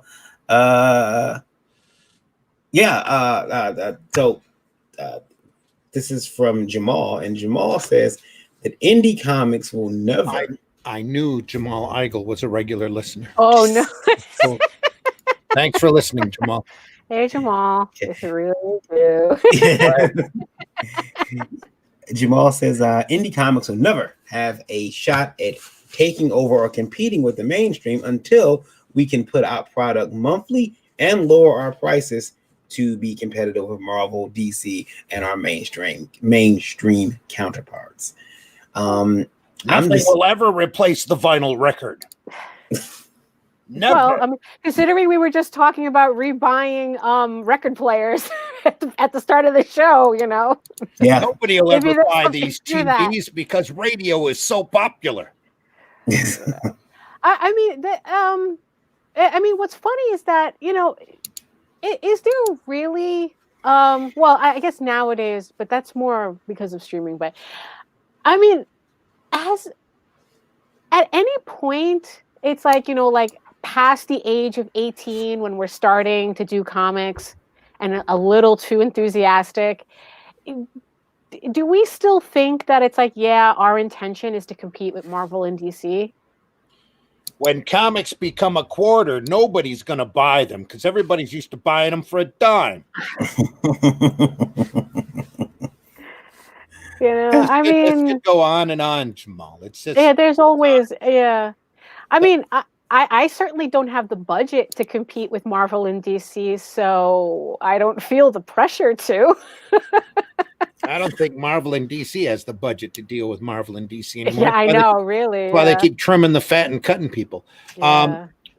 Jamal, they used to say that comics weren't going to survive because they came out monthly and didn't come out daily like the newspapers. Ooh, there's always something. Huh? There's always something, and the medium is always evolving, and a lot of the crowdfunding stuff that you're seeing are coming out in large books. I think the folks that are doing floppies and crowdfunding are gonna. I'm sorry, Daphne. I know that JD. Oh no, that's. It's going to have a really rough time surviving because everybody's going to be expecting to crowdfund books, right? As opposed to crowdfund a 32-page floppy format. Now, what's altogether possible is you might see some weekly comics spring up that are made inexpensively and that have low cost to them. I'm a big fan of the 100 pagers that DC was trying to do in Walmart. I just was not a fan of the quality of the work that they were putting in to put those issues together, and thought that they could have been done a lot better with a lot wider range of material. He also didn't want to go to Walmart. I also don't want to go to Walmart. No. Right, yeah. In my day, they used to do 100-page super spectaculars, and we used to hunt those babies down. And it didn't matter what the subject matter was. It's 100 pages for 75 cents. That was awesome. So what if it was all war comics or all Western comics or even all young romance kicked out 100-pager that's pretty valuable anymore because it's like nobody tried to buy it. But these formats are always changing and the price points are always changing, and you'll see an evolution happen. Well, no, also, but to comment to comment about your comment about floppies, and it's like, and the funny thing is that, like, me personally, I prefer trades. Mm-hmm. I mean, if it wasn't for the fact that enough people like floppies enough to support it on Kickstarter, we wouldn't be doing floppies. Yeah. So it's like, so that's just another format that it's like, okay, so when we start seeing that floppies are not getting as popular, then we'll just transition into more trades and whatnot. Like, it's not really. Who knows what's going to happen the next couple of years or how the market's going to evolve. You just have to be flexible enough to run. Right. You see, that's the thing, It's like, but but I never understood like this criticism of like, oh, well, you can't compete with Marvel and DC. And my thing is like, well, who said we were supposed to? I mean, not only that, but anymore, who really wants to, outside of the fact that they want to help the retailers out there. The retailers have kind of dug themselves into their own hole because they keep listening to the distributor who tells them that you've got two main companies and then you got all these other secondary companies and then you got these losers in the green side. Right. And then they get mad when we're going, okay, so we won't deal with you then and we'll make our money on Kickstarter. And we start making livings. They get and they start getting mad at that. So I'll say that no pleasing people. I think there's a certain book out there, and I'm not going to say the name, but there's a certain book out there that made so much money this year that I think that if you add how much that property is made this year up against, I'm talking about across, it's different releases. Mm-hmm. Right. If you add that against one of the, Marvel DC top selling books in terms of dollar, we're talking about fiscal reality here, is that book probably made more than some of their top books. And because they're not splitting it with anybody. They're not splitting it with, they're not sharing it with an entire executive class at the, at the company. They're not sharing it with them. That's their money. Even the mainstream ain't doing that anymore. Well, people, they keep flushing them all out and throwing them out the door. Right? Yeah, exactly. So we haven't seen the end of that this year yet either, because right after Christmas, I'm sure there's going to be a whole nother round of pink slips go through both companies. Yeah, until they decide. Well, here's the thing, because I know that this was like kind of like a rumor for a while, and I'm kind of wondering whether it has any validity the more and more this goes on. Is that for a little while there was a real fear that that Disney was going to shut down Marvel as a publisher completely and just license everything out. That fear is still viable. It's still viable. Okay, Especially with AT&T and DC if they keep cutting staff. So, you know, and by the way, something that was pointed out to me is that the new editor-in-chief, the person who has been put in charge now of the DC line, he's directly, or she, I should say, is directly responsible to, I think the guy's name is Don Cherry, who's the big-time publisher. And that kind of skips the chain of command over Mr. Lee, who might not have a job at the end of this year. Interesting. Suddenly somebody's becoming redundant really fast, except that if he goes, I think you'll see a little bit of a retailer outcry, but I don't know how that would work. I mean, it sounds like that it's not that us that has to compete with them, is that eventually they're going to have to compete with us. Reminded of all those old tweets of the former EIC at Marvel head of his drawing board going, "Hello, old friend." Right. Yeah. You know, it's going to be the comic book version of everybody joining OnlyFans. Well, yeah, we're seeing the comic book version now of the Wild West. We're seeing who can stake out what territory and what direction. And in the words of General Custer, there's gold in them there hills. Yeah, I agree. I think that we what Daphne said, we're going to end up kind of almost becoming the mainstream by accident. Yeah. Just by being here and just doing what we're doing. I make the joke I don't think there's a stream anymore. I think there's multiple streams. Yeah. We all have our own ponds. Netflix movies are now up for Academy Awards. Yeah, exactly. Those lines are hardcore blurring all the way. And if you're making a living in this business, good for you. Do it. Yeah. Make more. Yeah, exactly. Make more. Show other people how to do it so other people can make livings too. And just go. Good for you. I make the joke that with my wizard stock that I'm afraid I'm going to wake up one day and own the company, and that might be what we're experiencing here. Is that we're going to all wake up one day and realize, oh, well, the industry is ours now. I guess everyone else is gone. Yeah. And the thing is, too, you know what?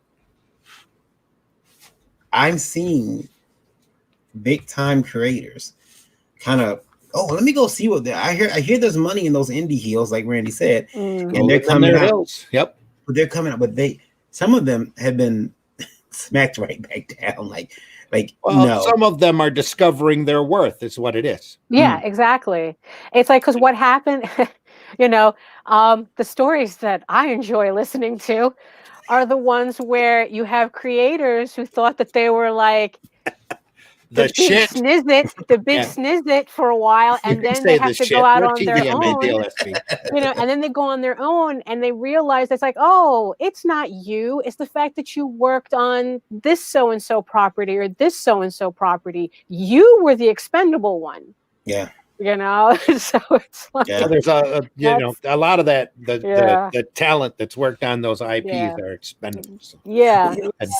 And they're thinking all this time that they're like, a big team. And then I think ever since Image come out and kicked Marvel's ass by taking the majority of their big talent, that Marvel, the mainstream, has really gone out of the way to belittle anybody else coming up so that shit doesn't happen again. Right. Oh, no, absolutely. Nobody stays too popular in a book for very long. It's time to shuffle so-and-so over to this book or so-and-so over to this title or who knows what. It's all arranging the deck chairs on the Titanic at the moment.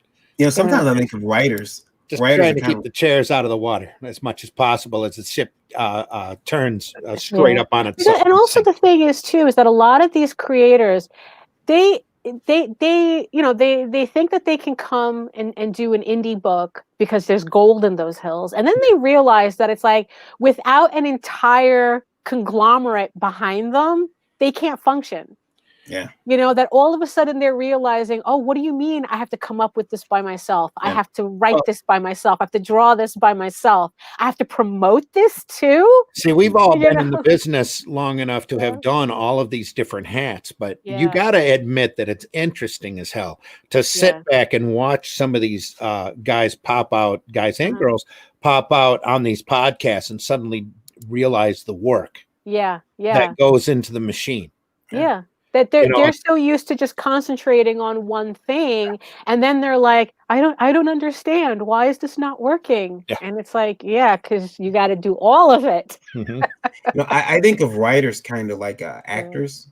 Like you see an actor and they're in a film and you're like, oh, they're so good in that role. Right. And then when they no longer have access to those characters and they got to write something else, you're like, oh, this guy is a horrible writer, or this Right, girl is yeah. a horrible writer. And the other thing that I'm wondering is how long before we have that Starbucks effect in comics where Starbucks was rejected from several neighborhoods because they were Starbucks. People didn't want them in the neighborhood. They're like, Right. so Starbucks started to be a little slick and they would rent properties under different names. Oh yeah, yeah, And yeah, they were yeah. operating coffee houses under like different names. So they would say Daphne's Coffee Lounge. Mhm. But it was Right. and they would actually print up cups that said, Daphne's Coffee Lounge. And Right. And it'd be a Starbucks. yeah, but you would never know until maybe like a year or two later where like, yeah, it's Starbucks here. Oh, you'd know the first minute you drank the damn coffee. Um, Acid? What? What is this? A Starbucks? I'm wondering how long before we have that in comics where some of these mainstream companies start going under different names, like, oh, we're gonna be I think we're too small of a cottage industry for that. Oh yeah, that's it. Yeah, The that thing seems you're a seeing little- now are Yeah. that, like I said before, that you're finding interesting is the big machine all used to run on time. And it's there. Well, it's glitching now because of the fewer and fewer people are on it. But you remove a cog, and they think they're the whole machine. Yeah, right. And then they find out they're not the whole machine. That's where it becomes fun. yeah. You sit there. Stenches, and he says, What do you mean you need to find a printer? Just got back. Yeah. Just got back from town. I had an extra cash infusion, so I went straight to business investment. No, I'm not an addict. Scratch his arm. And he says, Varian got loads of actors from the U.S. The office went down like that. Yeah. Okay. This is I don't know if you guys went to these. You're finding the mainstream companies though are more like Office Space than the Office. Sam Noir says, direct to customer is a fascinating indie comics model of all the insanity of 2020, particularly with well-defined niche audiences. Yeah, no. I mean, if it wasn't, I mean, really, because it's like, in spite of everything going on, it's like our life really didn't change much. I mean, aside from like not going to conventions and stuff, but like in terms of still being able to produce our work and get it out and having to stockpile toilet paper. Well, it's I didn't even have to worry about that because like I learned all my prepping lessons from Hurricane Sandy. Okay, So I was already good. Yeah. When everything locked down, Well, this is I think this has taught a lot of people to stock up. So there's a lot of homeowners out there that have supply rooms now. Yeah. That didn't have always them good, 6 months ago, a year ago. Yeah, no, Yeah. it's like, I learned that lesson a long time ago. So it's like, so by the time everything was rolling around, I'm like, oh, I got this, I got that, I'm already good, So yeah, so prepping is not as ridiculous as a lot of people were making it sound for a while. It's kind of like conspiracy theories. Yeah, exactly. You start getting into it and you realize maybe that's not that much of a conspiracy after all. Right, yeah.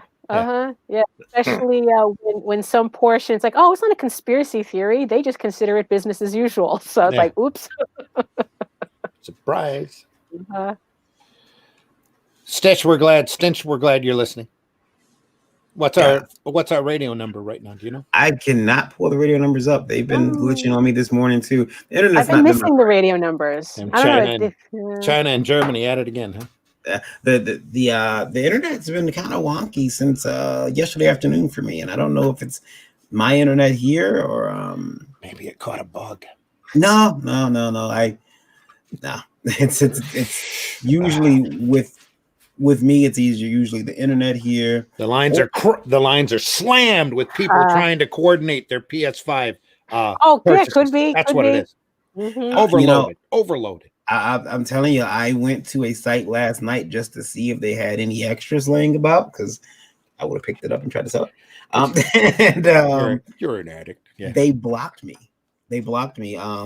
Apparently, going to that site and typing in the word PlayStation 5 was enough to get your IP blocked for some Oh, time. And the probably worst, too many people have the same idea as That's you. what I mean. That probably, could be yeah. why the internet's wonky then. and one of the things, well, I mean, that they blocked me from their site. That's only, Right. on their end. But one of the things, that's a site that I frequent quite a bit for a lot of my podcasting stuff, cameras and all types of stuff. So it's Well, obviously they don't want your money. no, yeah. So I was like, I'll teach them.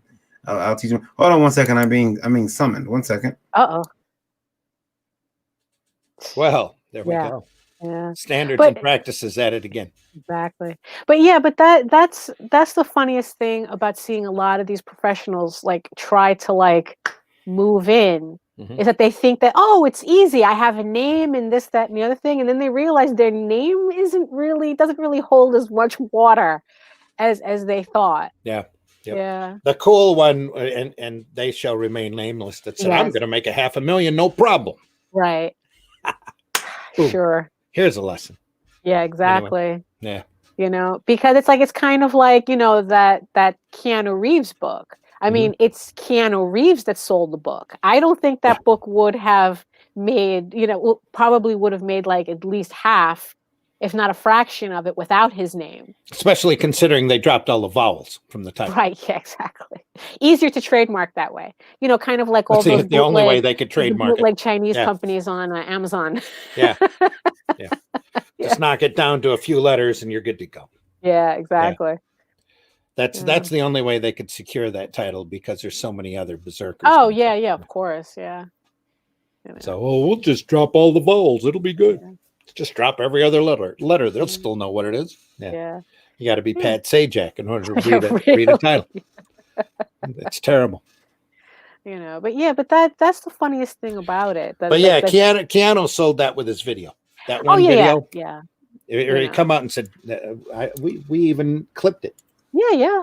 The clip that we've got of good He's old very Keanu. Comics are awesome. That's what sold it right there.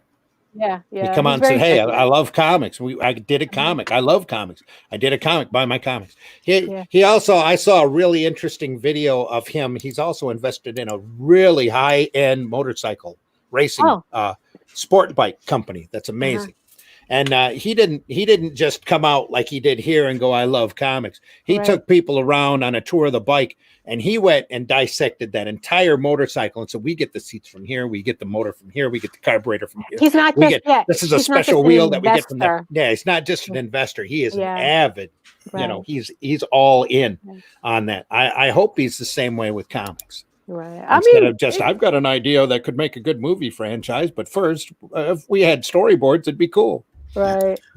Stench asked if I'll shoot him a link. He wants to chime in. Sure. Yeah, but I got to get out of here. Stench, we're almost at the end anyway. We only have 15 minutes left to go, Stench. Right. Yeah. We will catch you in a future stream.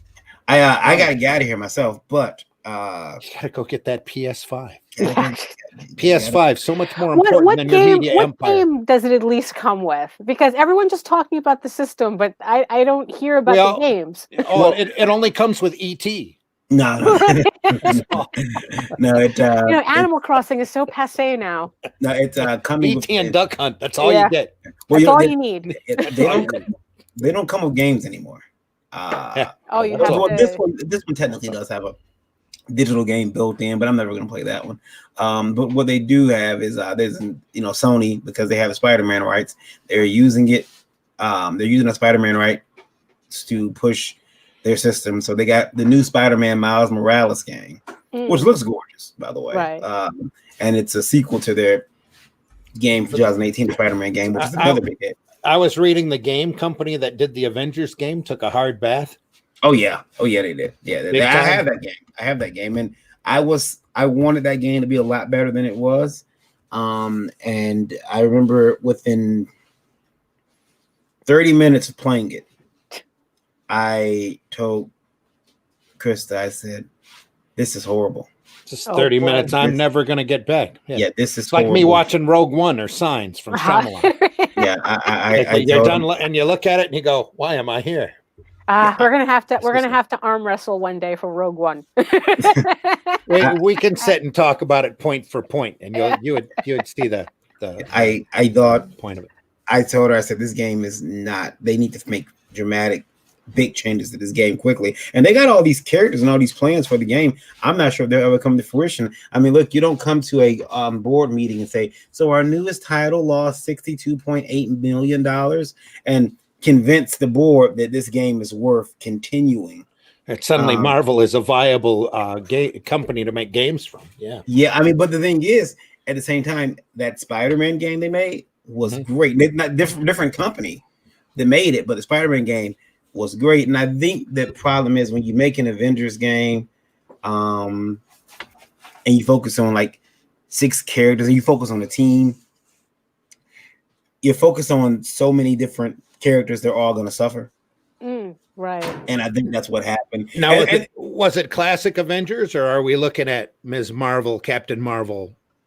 Well, all of the new age characters that the old game players aren't interested in becoming. I mean, you got your MCU mainstays there, but the story is told through the eyes of Kamala Khan. Oh, okay. And she's trying to put the Avengers back together because an incident happened where the Avengers got blamed for pretty much setting off the Terrigen Mist through San Francisco. And just for that, I'm way back to Rogue One. And so they're trying to, the Avengers are on the run, and the narrative is okay, the story's fine, but the gameplay aspects, there are things in that game that, like, I don't understand how Hulk. I'm playing as the Incredible Hulk, and I'm getting beaten by guys with brass knuckles and broken bottles.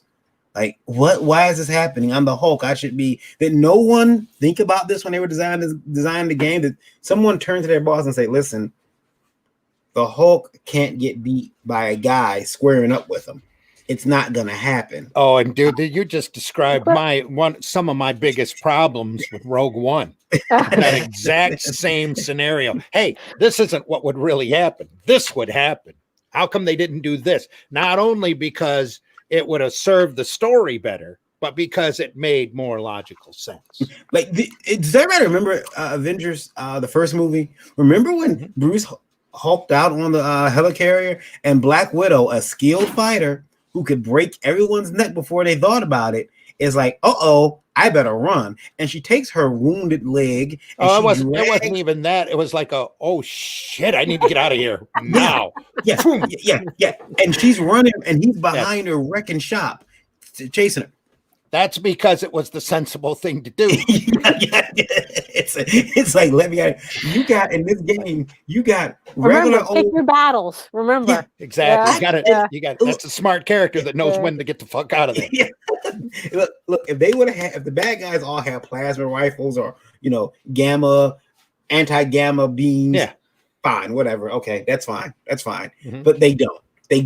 They are and yeah, that's what they want me to do. Sten says to power Hulk, you got to invest in that DLC power upgrade. And DLC is where it's called. They say it's digital downloadable content. No. It stands for disc locked content. It's on the game. And remember when you used to play a video game and you would do something like achieve a certain point and it would unlock these things for you. Okay. That's kind of there now, but normally now what it is, hey, go over there, get yourself. I don't have one over here. I know I have them. So when you start the game, you're literally on Pussy Hulk level. Yeah. But now they want you to go buy the PlayStation money cards, and you can come on and you can buy the things you need. You can buy the gear you need. So even after you paid $70 for the game, or in my case, $200 for the game. Yeah. Because I bought the collector's edition with you still have to, I still got to pay more. And they gave me a couple extra things, but I still got to pay more. And it becomes not play to win, but pay to win. Yeah. And I'm constantly shelling out. And then the costumes. Oh, I want that costume for that character. That's cool. How much is it? Well, I could grind and save up the little coins that you get very sparingly, or I can just pay $10 American and get the costume. You know what? And people are goofing on me for Pong. Hey, look, at least I knew what I was getting into when I was playing Pong, and it was how it finished. With Duck Hunt, we had the entire game. So Lester Griffin says, Hulkbuster armor. Yeah, not Hulkbuster armor pissed me off too, because you can only be in it for a small amount of time.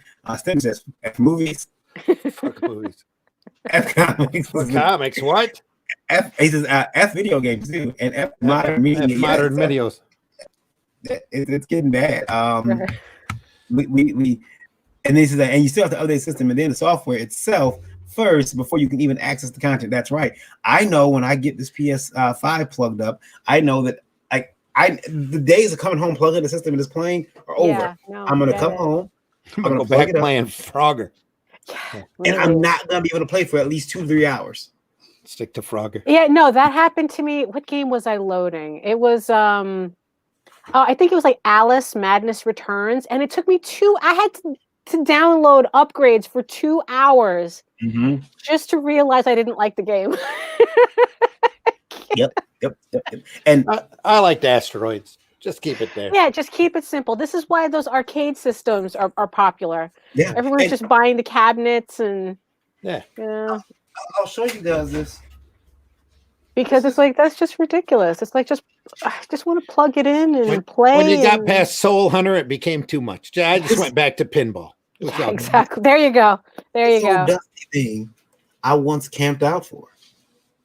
Well, this is the second one of them because this other one started sounding like a helicopter was landing on top of the house. But this is the PS3. I camped out for this thing. I stood in line for Rogue One. And look how dusty it is. I don't play it. But the system I stood in line for Last Jedi too. Well, well, I think we all made that mistake. The system I did camp out for, which is one I should have camped out for. And me and Ray talked about this, and I want to get the owner, not the owner, but the creator of this on, is the Ouya, which is I love this system. It was a system that was for independent game developers. I've never seen that before in my life. Yeah, really. It came out in 2013, and we failed you. The new Alice Madness Returns releases are ruined. Get the disc version for Xbox. Yeah, my wife has the PS. My wife has the PS3 had no games. My wife has the PS3 version of Alice, and she no loves game. that game. Yeah. She normally gets mad and flips like the controller over after she gets. This is why retro games have made a comeback. Now there's a pinball palace down in Fort Worth, Indiana. I've been thinking about actually making a drive down to visit because they've got 85, 90 games in a row there. Yeah. Even with social distancing. Does Marvel Ultimate Alliance at least allow you to change the costume so you can still run around as a classic characters? Yeah, the new Avengers game. I mean, and then they tied it in with so much stuff. There's a is it 5 gum? You can get the 5 gum costumes, and it's just basically they changed the colors on some of their costumes. Yeah, and it's but you have to buy packs of 5 gum to get the little secret codes. Good grief. Put those in, and you can. It's like they just make it complicated. It's like they do. It's but I mean, it's how my son plays games now. He's like, hell.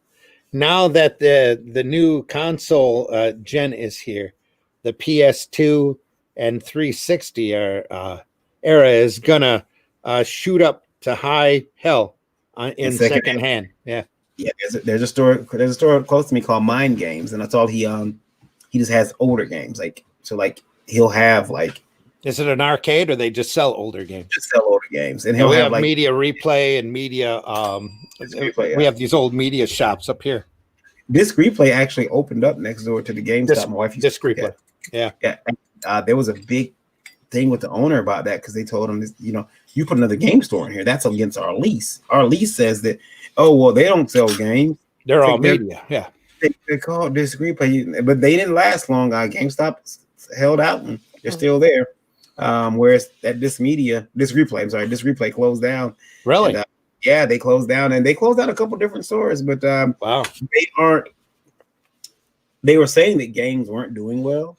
Mm-hmm. But Sony and Microsoft were reporting that games are actually console gaming is actually still a viable because they were telling everybody that this was your new console.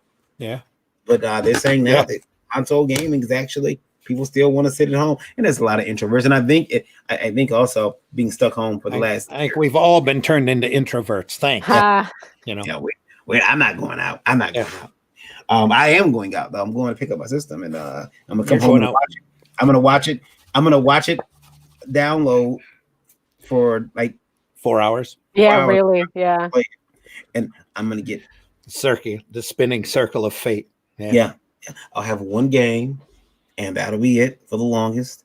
And I finally get tired of that, and I have a problem because when And then the next the PS 17 comes out. I have this problem where I buy games and I just keep buying them and buying them. My wife will get mad because she's like, "You have games you haven't opened," and I do. I have PS5 games I have not opened, and she's like, "Shouldn't you play those and beat those?" And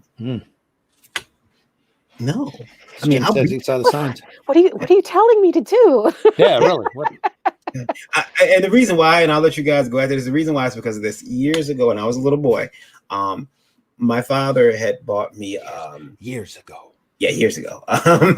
My father had bought me it was Super Nintendo was the big system at that point, and my father had bought me the new Mortal Kombat game, and I beat it with all the characters.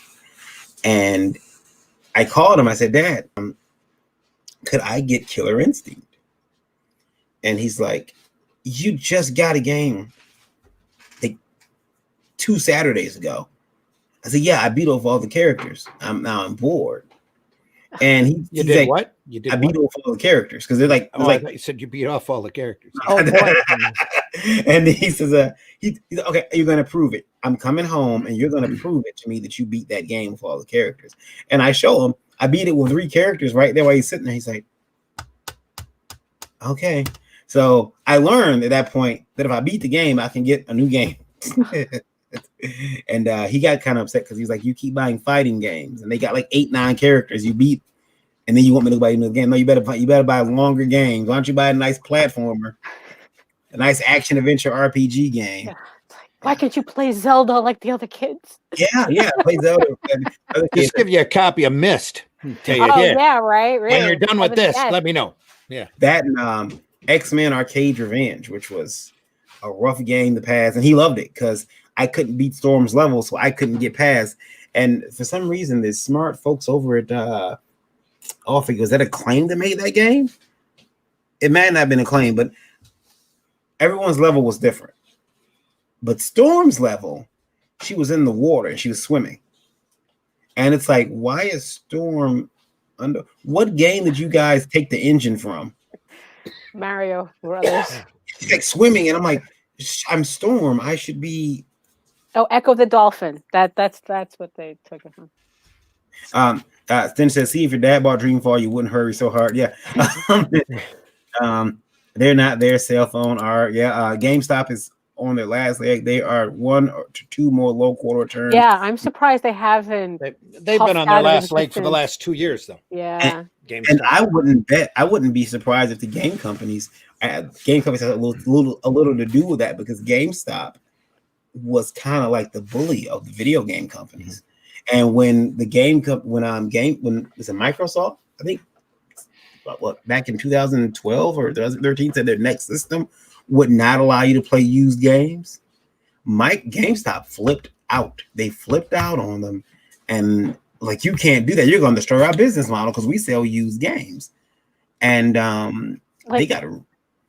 Yeah, I think it was McLean. They made all the Marvel games for NES. Work? Like, it's a license. It was going to be a code. Okay. I needed it, so I couldn't share a game with you anymore. Like, I couldn't say, "Hey, Daphne, here, but go play this game." Right. You had to have, or you'd have to go pay for the license code. And okay. But I bet video games now are on a hard upsurge with the quarantine. They are. They're making some money. Hard upsurge, just like comics. Yeah, they're making some money now. But I wouldn't. Unfortunately, you can't go into the office to work on them anymore. So. I think that you have to work from home. I think you're going to see GameStop and a couple other places start to go away, because now even PlayStation and I think Xbox now they both have digital only versions. Right. So there's no games to buy. You can get them right from us. So maybe Sony and Microsoft are actually pulling this BS with the staggered release to make sure the GameStop doesn't have that good quarter, and they can go away and they can sell. Think about it. The model that we've got for indie comics, there's a lot of companies that would love to just serve us. Yeah. Serve the customers directly. It might be worth the headache as long as they're getting 100% of the coin back in. Yeah, Yeah. very likely. All right, I gotta get out of here though. Yeah. Well, so do we. We need to do the ending spiel and Yeah, really. and go. And It's all good. I and am I gotta go lie down for another 3 days. Yeah. You can tell we're all starting to squirm more in our chairs and get more uncomfortable. So Yeah. it's time to roll on. I Yeah. need to get a cushion for my seat. Stin says, jokes on the industry. I only play Counter-Strike, and I uninstalled the sucker because I got 7 years of games in the backlog. Yeah. Everybody else is going back and digging up their old stuff too. Yeah. Especially that goes with all the media, especially since most of the modern media just blows as far as quality and quantity, and you know, you get your occasional flashes like Mandalorian, but I was reading Mandalorian's even having a hard time getting hits, people to watch it. They're all waiting until everything's in, and then they'll binge it at once. Yeah. That's what, probably all the people, they sign up for the 1 month of Disney Plus, binge it, and then because that's what we do with HBO. Let's move on. Yeah. We just wait for everything to load up, and then we just rent it for the month. Yeah. I mean, you know what? And you think companies have figured that out? Like, you know what? We're just gonna charge them. If you want it for the month, we're gonna double charge you. Then, you know, like I would do that. You know.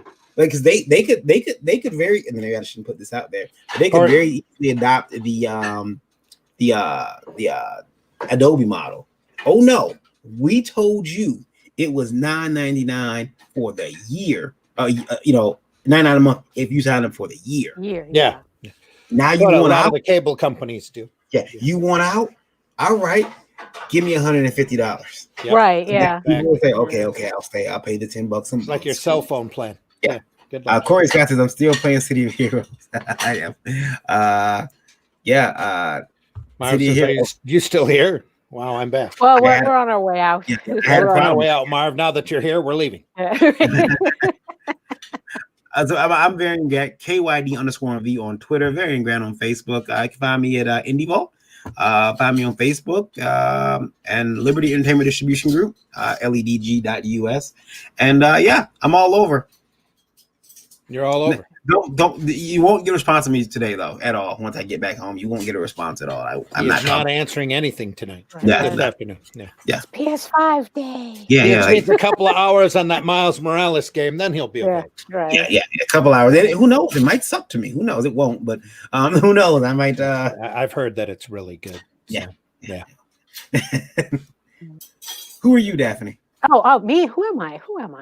Well, if Funny Animal Fantasy is your thing, go to talltalesonline.com, TAILS online.com, and sign up to get the first 3 issues of Tall Tales for free as downloadable PDFs. And if you're also into art tutorials, demos, and the occasional live stream when I remember to do them, you can find me on YouTube at Daphne Lage, Lage Art. All right, and you can find me, it's Randy Zimmerman on Facebook. Been getting a lot of crazy friend requests lately, which is cool. And by crazy, I mean very talented, very diverse artists. Very few spam, though. I hope that they can keep their spam stuff. Yeah, the spam they can stick. Yeah, you go up and you go, oh, here I have 5 friends. I bet 4 of them are spam people, and they're not. It's kind of cool to see. You can find me at Zim Geek on the Zim Geek channel, ZIMMGEEK on YouTube. Please go over there, like, subscribe, hit that bell for notifications. Eventually, there'll be new content up there, I swear. You can find us at Indie Volt Radio. Varian, did you want to go? I can finish all this up if you need. Oh no, I can wait till you close up. I'm good. All right. Indie Volt Radio is available on indievolt.com. You can also get it from an app on Google Play and Streama. And if you ask Alexa nicely, she might turn on Indie Volt Radio for you. Whenever we're not on talking about comic books, there's some great independent and alternative music that is all programmed by Varian's wife, the Indie Princess. There's also a Roku channel of Indie Volt TV. You find on your Roku box. Just go over there and take a look. A lot of stuff to stream, wrestling programs, movies, and more podcasts that are longer form than even this, with material that we might not have been able to put on Facebook and the YouTube. So you can always write to us at indievoltlive@indievolt.com. Please feel free to send your suggestions, your comments. We got an awesome email the other day from Eric that we will be addressing, who had a lot of really cool points about the industry. We're probably going to devote at least one entire show just for that here in next week, probably, right, Varian? Yep, No. yep. Next Yep, week. yep. Next week. Or we're gonna do a special, but yeah, I definitely want to get around to covering Yeah, it. we do. We're not neglecting you on purpose, Eric. We just want to really concentrate on what you're asking, because you asked so many awesome, valid points. Please include Indie Volt Live in the subject line. You can put BrAeKfAsT BuZz in that subject line, or Sunday Funnies in that subject line, and we'll know what it's for. So please keep those emails to 90 words or less, so that Barry can type them on a card and we can address them properly on the program. And remember, no comment is too silly. No comment is too serious. We're interested in helping out everybody here and our listening audience, because our feedback will be better because of your setback. Hashtag get an education. Hashtag IndieVolt. And again, make sure those emails are kept to 90 words less, because I'm phoning it in for the next couple of days. He's going to be busy, apparently. You guys have a good one. We'll see you soon. Randy, take us out. Their video games. Marvis is going back to see the replay. Be safe. Bye, everyone. Oh, yeah, we should also point out that there is an Indie Volt channel on YouTube. Please go over there, like, subscribe, and hit that bell for notifications, because you never know. Over the weekend, sometime Varian might get real bored and decide to do a live stream. Yeah. Remember, we need to get monetized so we can get demonetized. Yeah. Exactly. And copyright struck and all of that fun stuff. Yeah. You guys keep following along with Indie Vent Crypt Week. We're on there. So keep following along, and we will see you guys shortly. And I will take us out. Any Ciao. last words? Anybody? Bye. See ya. Oh, just a good ciao, and don't throw out your back. It actually belongs in recycling. Stay healthy. Be good. Read only the best comics, and if you find some great comics, make sure you tell everybody else about them as well. All right. Take care, everyone. Here we go.